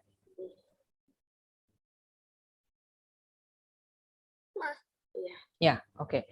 Nah, kemudian Bu Ria ini baru memahami di usia 6 bulan ya Bu ya. Setelah usia 6 bulan, ternyata anak ini lehernya masih belum kuat. Kemudian belum bisa tengkurap. Belum bisa tengkurap. Iya, oke. Kemudian terdiagnosanya setelah usia 8 bulan ya Bu ya. Nah, jadi terdeteksinya bahwa anak ini ternyata lingkar kepalanya itu kecil. Iya, jadi mikrosefali namanya ya. Nah, kemudian ada diagnosa lagi dengan cerebral palsy ya. Iya. Ya. Nah, kemudian mungkin mulai bisa diceritakan Bu, kepanikannya gimana Bu setelah terdiagnosa itu dan kemudian apa yang dilakukan? Iya, sebagai orang tua ya, dokternya waktu itu awalnya mengatakan bukan cerebral palsy tapi GDD, growth delay development ya Dok ya. Oh, oke. Ya, tapi itu kan saya baca-baca kan juga mengarah ke cerebral palsy. Jadi orang tua pasti saya mengalami penolakan dalam hati ya, anak saya nggak apa-apa, anak saya nggak apa-apa. Tapi sambil berpikir juga, ini tapi anak lain sudah tengkurap, anak saya belum. Ini gimana caranya? Ya, saya mau nggak mau bawa ke terapi-terapi, saya konsultasi, mau nggak mau saya berdamai dengan hati bahwa, oh ya, berarti mungkin ini memang yang dibutuhkan oleh anak saya, terapi-terapi itu. Ya, saya langsung cari-cari info, dan saya juga, pasti yang orang awam mengatakan pertama adalah secara medis ya Dok ya, secara medis. Nah, itu dikasih obatnya lumayan pahit kalau buat saya sendiri. Jadi apalagi dengan anak seusia 8 bulan, ya. Dok, maaf saya. Iya, iya. Oper sebentar ya Dok ya. Oh, nggak apa-apa. Ya, nggak apa-apa. Oke, jadi saya lanjut aja ya.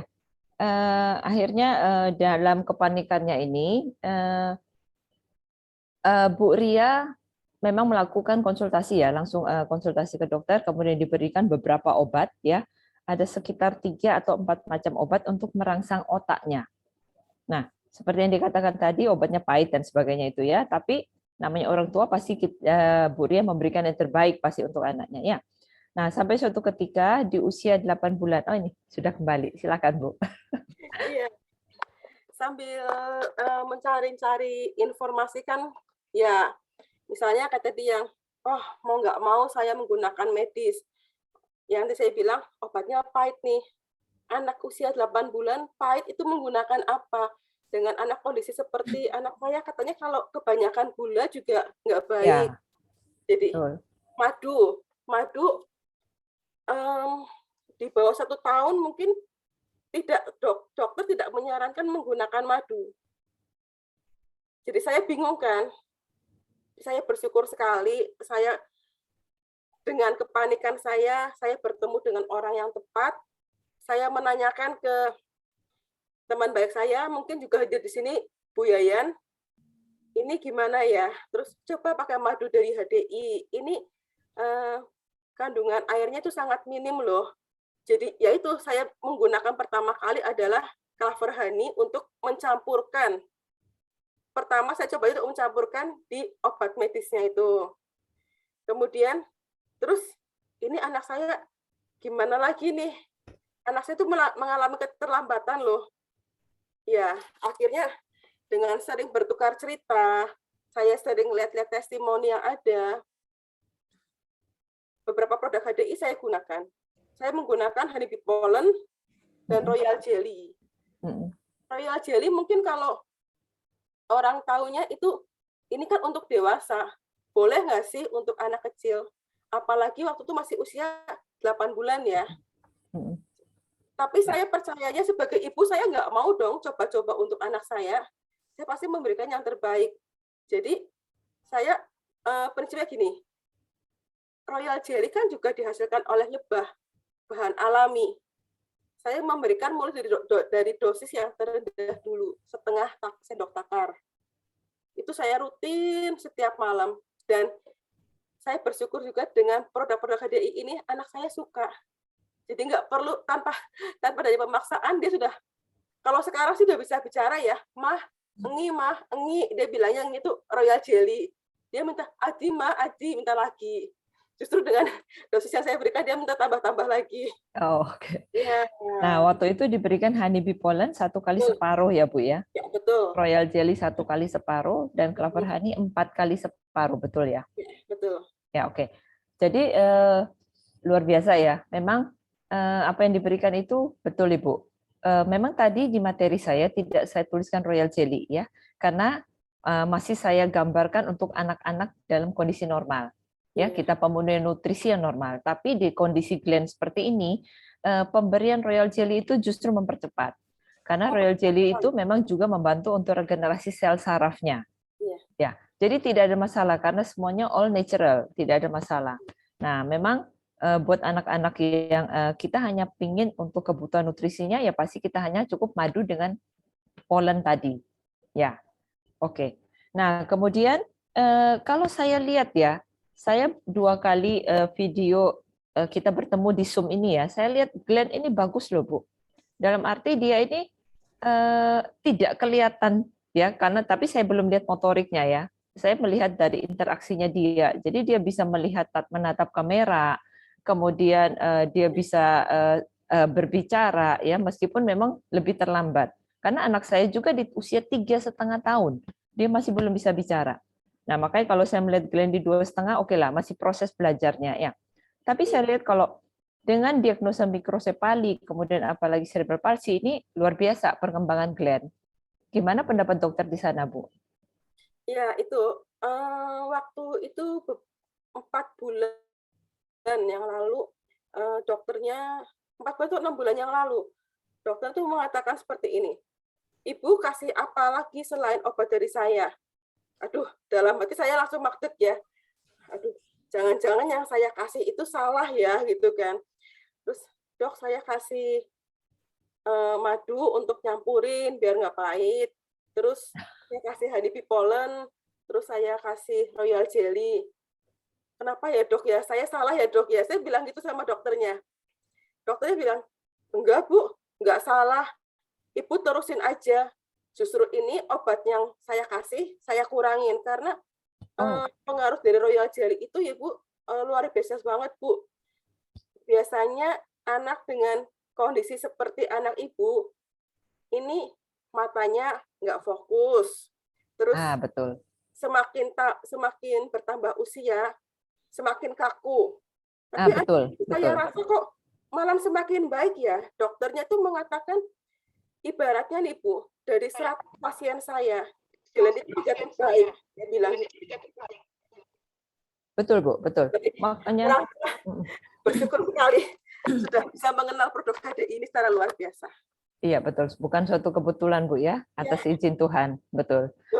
Karena kasus yang saya lihat pasien saya itu ya, pasien rutin, dia usia 11 tahun, berat badannya berat badannya hanya 10 kilo. Dan kontraktur kasihan, orang tuanya benar-benar kasihan. Ya anak ini tidak bisa apa-apa, hanya digendong dan kontraktur. Jadi tangannya gini, kakinya ya mengepal, tidak bisa. Jadi gini tidak bisa, benar-benar kaku, matanya ke atas, gini, kepalanya kecil, dia tidak bisa. Jadi seperti, ya aduh, sulit saya katakan ya, kondisinya sangat memprihatinkan. Makanya saya lihat Glenn itu beda banget Bu.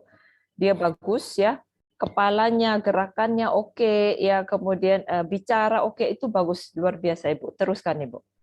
Iya. Ya. Oke. Jadi sekarang dokternya sudah mengurangi dosisnya, malah ditargetkan tinggal 2 jenis obat. Salah satunya dokternya bilang, yang obat Cipital ini saya akhiri Januari. Tapi Royal Jelly jangan kamu putus ya. Dia bilang gitu. Aduh, bersyukur banget ya. Ternyata malah yang kuasa ini sudah nyiapin obat buat anak-anak kita ya. Iya. Kita malah bingung ya, nyarinya obat kimia. Iya, Padahal obatnya sudah ada di alam ya, tapi karena kita kurang info ya. Makanya itu saya terima kasih banget Bu Yen Hong, Bu Yeni Ong, dan Bu Ria ya. Acara ini dibuat kita untuk berbagi ilmu. Karena memang saat menjadi mami muda itu kondisi yang cukup membingungkan. Karena berawal dari tidak punya siapa-siapa, terus punya anak, kita harus mengasuh. Dan kalau saat kita terlambat memberikan, ya terlambat terusan, gitu kan. Nah, kalau saya juga boleh sharing sedikit aja ya, saya juga istilahnya cukup ya menyesal juga ya mungkin ya, karena saya juga nggak tahu loh, ternyata memang selama ini saya nggak tahu, saya tahu itu di sekitar 5 tahun lalu ya, jadi anak-anak sudah beranjak dewasa kan, sudah beranjak remaja, baru saya tahu. Nah, ternyata kualitas komposisinya yang namanya perlebahan ini luar biasa banget, dan selama ini yang memang saya cari komposisi seperti ini karena tidak pernah saya temui komposisi selengkap ini di obat-obat kimia yang termahal sekalipun. Jadi sekarang kalau saya mau resepkan ke pasien yang anak yang susah makan, anak yang pertumbuhannya terlambat, itu saya sekarang bahagia banget karena ada ini. Karena tidak pernah saya dapatkan entah merek apapun itu. Nah, jadi bersyukur juga memang meskipun anak saya sudah istilahnya, saya baru bisa memberikannya setelah mereka remaja, tapi itu juga berperan, Bu. Jadi anak saya yang kecil itu dia daya konsentrasinya juga beda banget sekarang. Sekarang bahasanya bagus banget. Kalau ngomong di rumah juga pakai bahasa Inggris. Anak ini siapa yang ngajarin? Padahal kita tinggal di desa ya. Terus dia menggambarnya bagus banget gitu. Yaitu tadi tiap anak punya karunia. Jadi meskipun anak saya di nomor 3 juga memang dulunya pernah terlambat, tapi saat kita memberikan di usia berapapun tidak ada yang terlambat. Nah, beruntung banget Bu Ria, malah tahunya sejak awal diagnosa, ya. Jadi tidak terlambat Bu. Itu memang luar biasa. Oke, mungkin ada yang mau disampaikan lagi Bu di sini? Di sini saya kan sempat Dokter Agnes bilang. Kadang orang tua tuh senang ya kalau ngeliat anaknya itu gemuk, dikatakan oh orang gemuk itu sehat gitu kan. Tapi ya berarti belum tentu juga anak yang kurus adalah anak yang tidak sehat atau kurang gizi. Selama saya sudah mengkonsumsi, sudah mengenal produk HDI dan saya menggunakan Honeybee Pollen, saya itu merasa aman. Kadang kan namanya anak ya nggak selalu suka makan. Iya betul. Selalu buah itu mau masuk. Tapi dengan mengkonsumsi Honeybee Pollen, sekarang saya sudah kadarnya sudah naik Dok. Sudah 1 kali 1 setiap pagi begitu bangun tidur, saya pasti gerusin, ini permen. Dan dia langsung mangap. Men, dia tahu. itu saya nggak merasa aman karena kandungannya setara dengan ASI. Betul. Kan nggak cukup dengan vitamin C aja ya dok ya. Betul banget. Nah, jadi dengan vitamin-vitamin yang lain, NC, mineral yang lain, saya merasa aman. Oh, sudah tercukupin. Walaupun katakanlah siangnya tadi ya nggak suka makan ini, tapi secara gizi, ya itu yang saya bilang, dengan mengkonsumsi rutin produk HDI, anak saya sampai sekarang, saya bersyukur tidak pernah batuk pilek. Oh, oke. Jadi dampaknya itu ya, anak ini jadi sehat, nggak tahu batuk pilek, nggak jarang sakit, Ibu ya? Hampir mungkin tidak pernah sakit? Sakit pernah. Dok, saya mau menambahkan. Ini tadi yang saya ceritakan adalah keheranan dari dokter syaraf. Ini pun dokter anaknya juga heran. Anak saya pernah, mungkin dokter tahu kalau anak dengan kondisi seperti anak saya adalah rawan panas, rawan kejang. Betul banget. Betul. Kalau sudah panas, itu 40 derajat. Angka itu pasti capai. 40 derajat itu kan sudah angka yang, wow, kita saja 38 udah rasanya nggak karuan. Ini 40 derajat, saya pasti orang tua pernah lah ya, langsung ke dokter, bawa ke dokter. Tapi di sana dokternya heran, anak kamu nggak kejang? Enggak dok. Kok bisa ya? Ya saya bilang, ya itu karunia Tuhan, kuasa Tuhannya.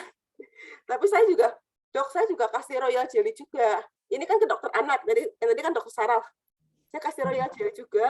Oh ya itu bagus untuk saraf sih. Dokter mengatakan seperti itu. Iya. Ini sangat-sangat membantu saya banget nih. Iya. Nah kalau kondisi COVID seperti ini gimana Bu? Kondisi COVID seperti ini, kita proteksinya benar-benar luar biasa. Betul.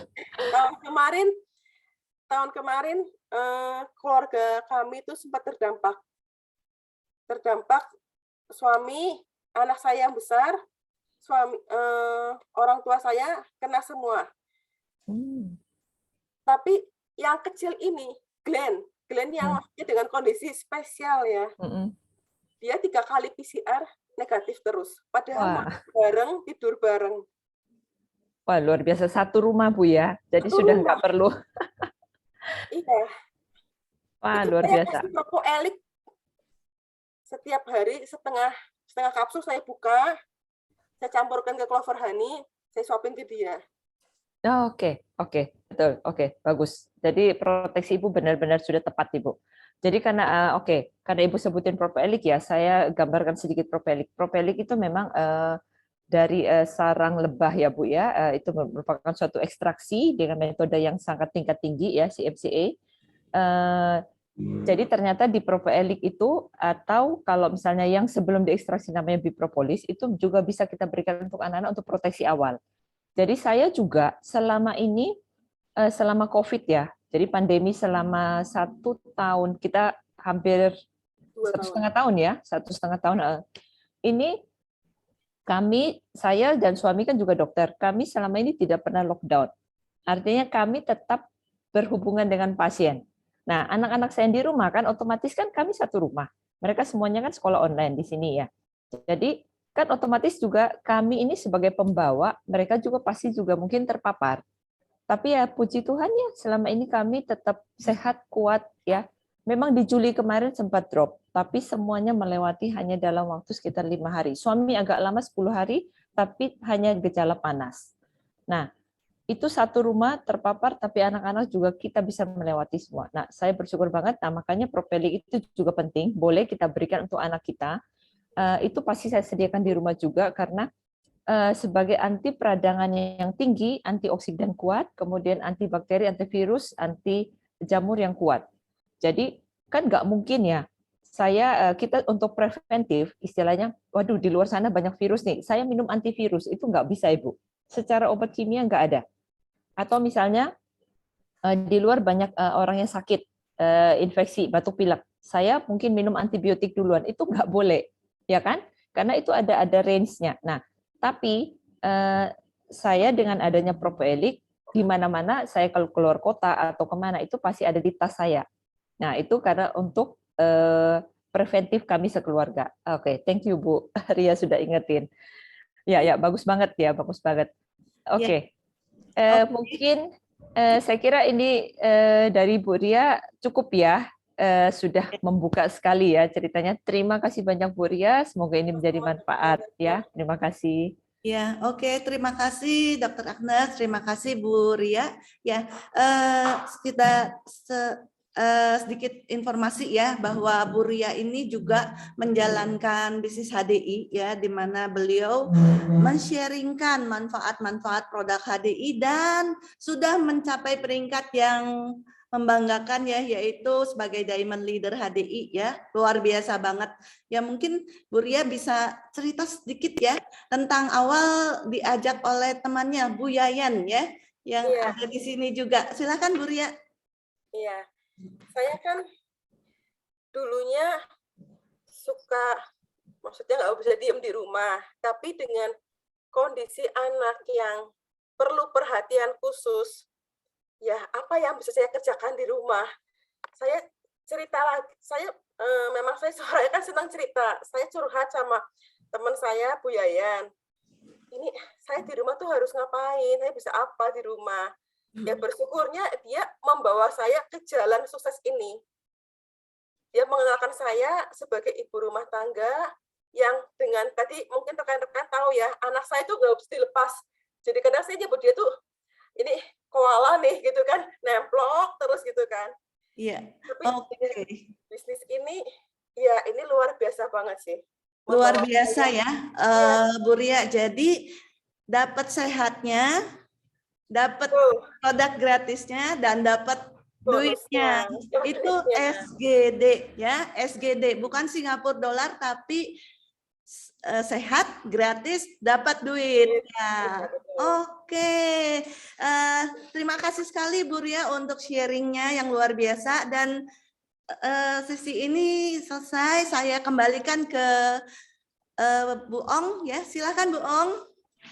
Oke ya, hari ini kita dapat informasi yang komplit nih.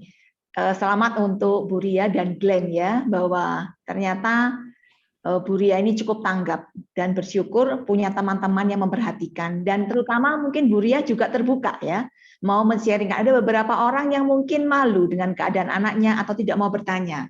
Tapi Bu Ria ini mau bertanya dan juga dia terbuka dengan peluang-peluang yang bisa membantu kesehatan anaknya dan juga kesehatan ekonominya. Wah, luar biasa ya, sehingga anaknya bisa terpelihara, Glenn bisa terpelihara terus, semakin sehat dan gratis gitu ya.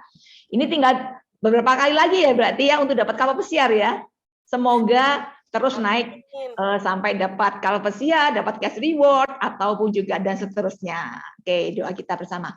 Ya, rekan-rekan, waktu semakin jalan, saya akan menjawab pertanyaan. Tetapi karena waktu tidak tidak terlalu mencukupi, akan saya jawab beberapa pertanyaan saja ya untuk dibantu ya. Untuk pertanyaan yang lebih jauh, kita memiliki dokter konsultan.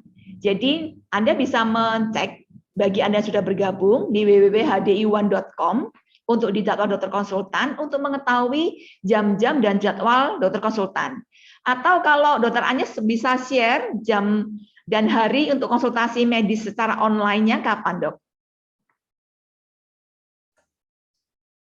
Jadi kalau ini nomor telepon Dokter Agnes, Anda bisa mencatat untuk dihubungi ya, supaya lebih enak mungkin untuk bertanya jawab ya secara langsung. Untuk harinya, Dok, apakah ada hari tertentu atau bebas? Jamnya juga barangkali bisa dibantu. Sebentar, saya ralat nomor teleponnya ya. Oke, Sarah, itu nomor rekening Bang kali ya. Oh, mau.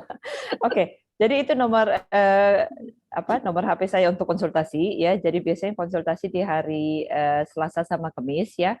Kurang lebih jam 10 sampai jam 12, tapi enggak apa-apa, masuk aja. Misalnya mau WA kapan, selama saya bisa jawab, nggak nyetir, nggak lagi ngapa-ngapain, saya pasti langsung jawab ya. Tapi kalau misalnya nggak, agak lama dikit, nggak apa-apa ya, sabar ya. Jadi itu nomornya. Demikian, Bu. Ya, oke. Jadi rekan-rekan, thank you dokter untuk sediaannya. Jadi itu tolong dicatat untuk jawabannya Selasa dan Kamis jam 10 sampai jam berapa, Dok? 12.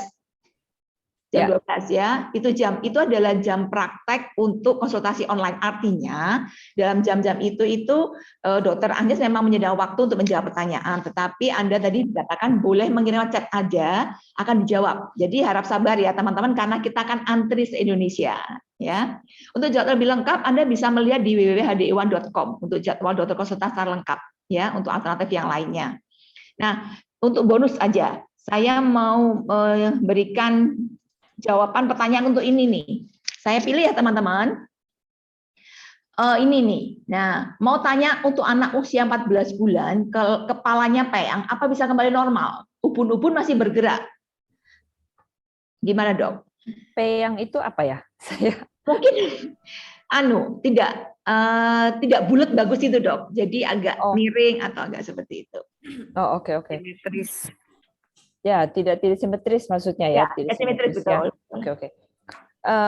Kalau itu sih memang dipengaruhi saat proses pembentukannya ya, pembentukan tulang tengkorak, dan juga kadang posisi tidur mempengaruhi karena dia kan tulangnya masih agak lembek ya istilahnya. Jadi kadang ada anak-anak tertentu yang suka tidurnya miring, misalnya miring gini. Nah, dia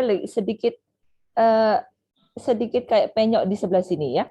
Nah, untuk permasalahan itu biasanya memang kita sebagai orang tua lebih mengenal ya. Jadi misalnya diposisikan terbalik dan sebagainya. Nah, yang penting itu adalah di perkembangannya.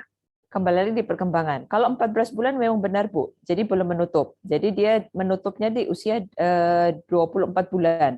Ya. Jadi ubun-ubun kecil, ubun-ubun besar, terutama yang besar itu menutupnya di usia 24 bulan. Jadi di 14 bulan belum menutup itu enggak apa-apa. Ya. Oke. Thank you, Dok. Nah, ini kemudian dari pertanyaan lagi berikut, untuk anak usia 20 tahun yang mengalami ABK, apakah itu masih bisa terbantu ya, Dok, kira-kira ya? Oke. Kita lihat dulu juga berkebutuhan khususnya seperti apa. Dalam arti, memang kalau sudah di usia sekitar sampai lebih dari 5 tahun dan sebagainya, itu tanda kutip dia sudah istilahnya lebih permanen. Ya. Nah, seperti teori yang tadi sampaikan, memang perkembangan itu biasanya berkorelasi, ya. Dia ada sudah ada prosesnya, ada tahapannya. Nah, tahapan ini banyak yang sudah terlewatkan. Istilahnya 20 tahun ini sudah banyak yang miss memang. Tapi Bu, tetap Ibu berikan aja karena anak-anak seperti ini biasanya cenderung mudah sakit. Nah, karena mudah sakit itu, kita kalau memberikan produk perlebahan itu setidaknya membantu di sistem imunnya dia, ya.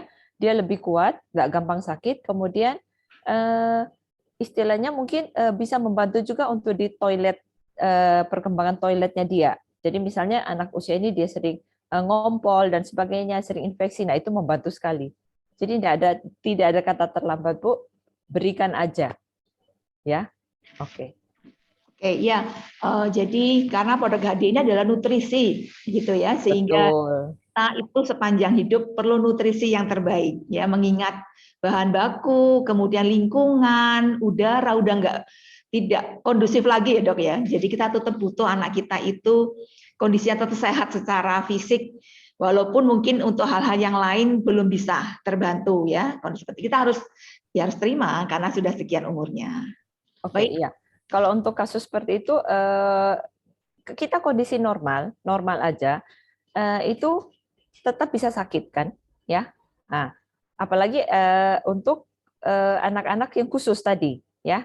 Nah, untuk kita yang normal aja, kita tetap konsumsinya polen, kemudian propolis, kemudian royal jelly, kemudian madu. Nah, untuk anak-anak itu juga yang 20 tahun itu boleh diberikan 4 itu tadi.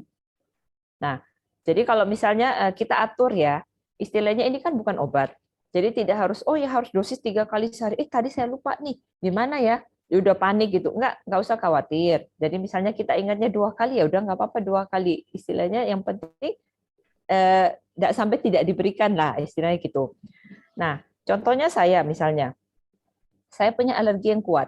Jadi saya nggak tahan dengan debu, dengan ini punggung saya kalau basah ya, itu saya pasti muncul alerginya pilek. Itu bisa lama, bisa sampai 4 jam dan sebagainya. Nah, atau tempat tidur yang dingin ya.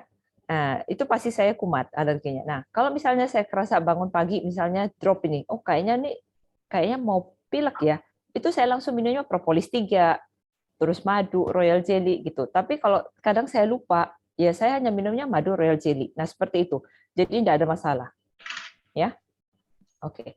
Oke, ya teman-teman, dari pengalaman memang karena hadiah dalam makanan, jadi kita tidak menentukan dosis ya dok ya, betul. Sesuai kebutuhan saja gitu ya. Jadi jangan kaget kalau tadi dokter Agnes mengatakan, loh iya dokter Agnes dokter berani minum 3, saya juga berani minum 3 kok saya. Ya tapi karena sesuai kebutuhan ya teman-teman, Sesuai kayak kebutuhan. ditanya, betul. Makan sehari boleh 2 kali, kalau makan nasi kan boleh 3 kali, boleh juga 4 kali bukan, sesuai kebutuhan kita saat itu ya. Seperti itu konsepnya. Baik, satu pertanyaan terakhir ya teman-teman. Saya mohon maaf kalau belum bisa memberikan jawaban untuk semuanya. Oke, ini terakhir dari Debbie Didi. Selamat pagi, mau tanya, untuk anak umur 3,5 tahun, tiba-tiba bicaranya agak gagap, tapi kadang-kadang juga tidak. Ini sekarang umur 5 tahun. Itu sampai sekarang umur 5 tahun, tidak selancar seperti anak lain, tapi tidak ada gangguan yang lain. Untuk berat badan dan tinggi normal, tetapi di bawah batas bawah. Daya tangkap dan daya ingat bagus, sekolahnya juga bagus. Gagapnya kenapa ya dok? Wah ini. Ya, ini mungkin perlu diperiksa khusus Bu. Tapi biasanya kalau gagap ini kadang tanda kutip dia ada sedikit delay memang, ada sedikit delay di otaknya. Tapi kadang itu dipengaruhi oleh psikis. Jadi kadang misalnya anak ini merasa tertekan akan muncul. Jadi makanya anak seperti ini biasanya harus didekati untuk dia bisa istilahnya keluarkan dan berkata-kata pelan. Jadi pelan-pelan dan saat kita speech untuk dia itu menatap Bu, lebih baik menatap. Jadi dia melihat gerak bibir kita pelan-pelan, nah dia akan meniru. Nah, hati-hati misalnya kalau dia nonton film. Apakah dia ada nonton film atau YouTube atau apa yang mungkin ada sesuatu yang dia tiru. Nah, itu juga diperhatikan. Ya. Tapi biasanya faktor psikis pengaruh, ya. Dan hati-hati kalau anak seperti ini, misalnya dia dibully ya, itu hati-hati banget karena itu akan membekas banget ke ingatannya dan itu takutnya akan terbawa terus gagapnya itu, ya. Itu aja. Oke, jadi ini berhubungan dengan terapi fisik dan mental ya dok, juga ya. Pengamatan lingkungan ya. Bisa juga dengan disayangin ya, lebih banyak ada kalanya mungkin tidak merasa safe. Karena saya dulu juga begitu, dok. Okay. Saya merasa tidak diperhatikan, maka saya ngomongnya cepat supaya cepat selesai yang saya mau sampaikan. Jadi gitu ya. Jadi kesannya jadi gagap. Karena saya merasa kalau saya ngomong pelan-pelan itu sudah nggak pergi gitu loh, nggak diperhatikan. Maka saya ngomongnya cepat, tapi akhirnya jadi gagap. Oke. Ini saya satu lagi tambahan ya dari Ibu Rose Diana, karena di bawah itu kok minta dijawab itu, dok. Satu ya teman-teman ya. Ini Bu Rosa Diana mengatakan untuk anak usia 14 tahun dengan gangguan jantung, bagaimana dokter Agnes untuk bantuannya? Kalau seperti ini ke dokter jantung wajib Ibu, wajib ya. Jadi nanti ada obat-obat khusus yang harus dia minum rutin ya. Tapi produk penambahan tetap diberikan karena gini, kalau obat-obat kimia itu kan memang dia membantu untuk gejala yang muncul saat itu. Misalnya di aritminya, gangguan iramanya, mungkin hanya dipelankan dan sebagainya. Atau misalnya ternyata katupnya tidak menutup. Nah, dia hanya membantu untuk istilahnya lancarkan kekuatan gerakan jantungnya dan sebagainya. Nah, tapi di produk penambahan, kuncinya adalah ini di usia remaja ini artinya dia masih ada harapan dia bertumbuh. Jadi saya berharap sih, nutrisi yang bisa masuk ke dia dari produk penambahan itu bisa membantu untuk optimalisasinya. Jadi misalnya untuk ritme jantungnya dari royal jelly-nya, kemudian untuk pertumbuhan sel jantungnya dari katupnya, dari otot jantungnya itu bisa dari polen, kemudian untuk mencegah dari kemungkinan untuk proses infeksi ya. Jadi jantung infeksi itu juga bisa itu dari propoeliknya. Kemudian Clover Honey membantu untuk penyerapan. Jadi Ibu tetap minumkan 4 tadi itu. Ya. Ada harapan Ibu. Karena beberapa kasus yang saya lihat juga untuk penyakit jantung itu progresnya bagus. Dia kenaikan berat badan juga menjadi bagus ya. Kemudian biasanya obat-obat dokter itu istilahnya tidak setinggi dari biasanya, kadang diturunkan. Ya. Oke, semoga menjawab ya Ibu Rosa. Nah, betul dok, itu katanya usia 1 tahun sempat operasi dan hari ini masih minum 4 Star. Selamat ya Bu Rose tetap menjaga kesehatan anaknya dengan produk HDI. Ya karena kebetulan Kelurahan Tugan juga kami, saya dan keluarga itu sudah baru 15 tahun ini konsumsi produk HDI dan ya puji Tuhan sehat gitu ya. Puji Tuhan sehat. Baik, rekan-rekan, ada lagi yang mau disampaikan untuk Dr. Agnes atau pesan-pesan yang menjadi rangkuman untuk sesi hari ini mungkin? Untuk menutup sesinya materi Dr. Agnes.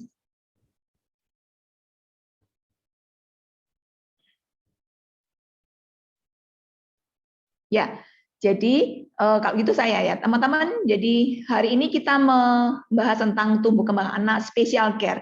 Banyak tadi saya dapat chat teman-teman seakan-akan tertipu karena special kids ya. Ya, kita memang ada materi untuk special kids, tetapi kita mengatakan bahwa setiap anak adalah spesial. Dan di sini nih kita telah melihat bersama tadi bahwa kita ada di tempat yang tepat. Kita memiliki satu produsen perusahaan HDI dengan bahan produk perlebahan yang alami dan ilmiah, ya dikelola secara alami dan juga dilakukan penelitian dan pengelolaan secara ilmiah sehingga bahan-bahannya itu tetap terjaga kemurnian kealamiannya. Maka aman dikonsumsi oleh anak yang normal maupun dengan anak kebutuhan khusus. Saya harap dengan sesi hari ini Bapak Ibu semua semakin mantap yakin bahwa produk HDI itu adalah produk yang terbaik dari alam. Ya, beberapa dari kita udah melihat sendiri, sharing-sharingnya ada, dan juga Dr. Agnes sebagai seorang dokter konsultan telah menyajikan materi yang luar biasa, membantu kita untuk mengenal bahwa tumbuh kembang anak itu dimulai sejak kita nol, ya, sejak usia merencanakan kehamilan. Karena sekecil apapun namanya kondisi gangguan kesehatan seperti flu, itu juga bisa mempengaruhi kondisi janin kita dan tumbuh kembang anak berikutnya. Baik Bapak Ibu, akhir kata terima kasih untuk partisipasi dan dukungan semua acara Anda. Oke, kita mau bikin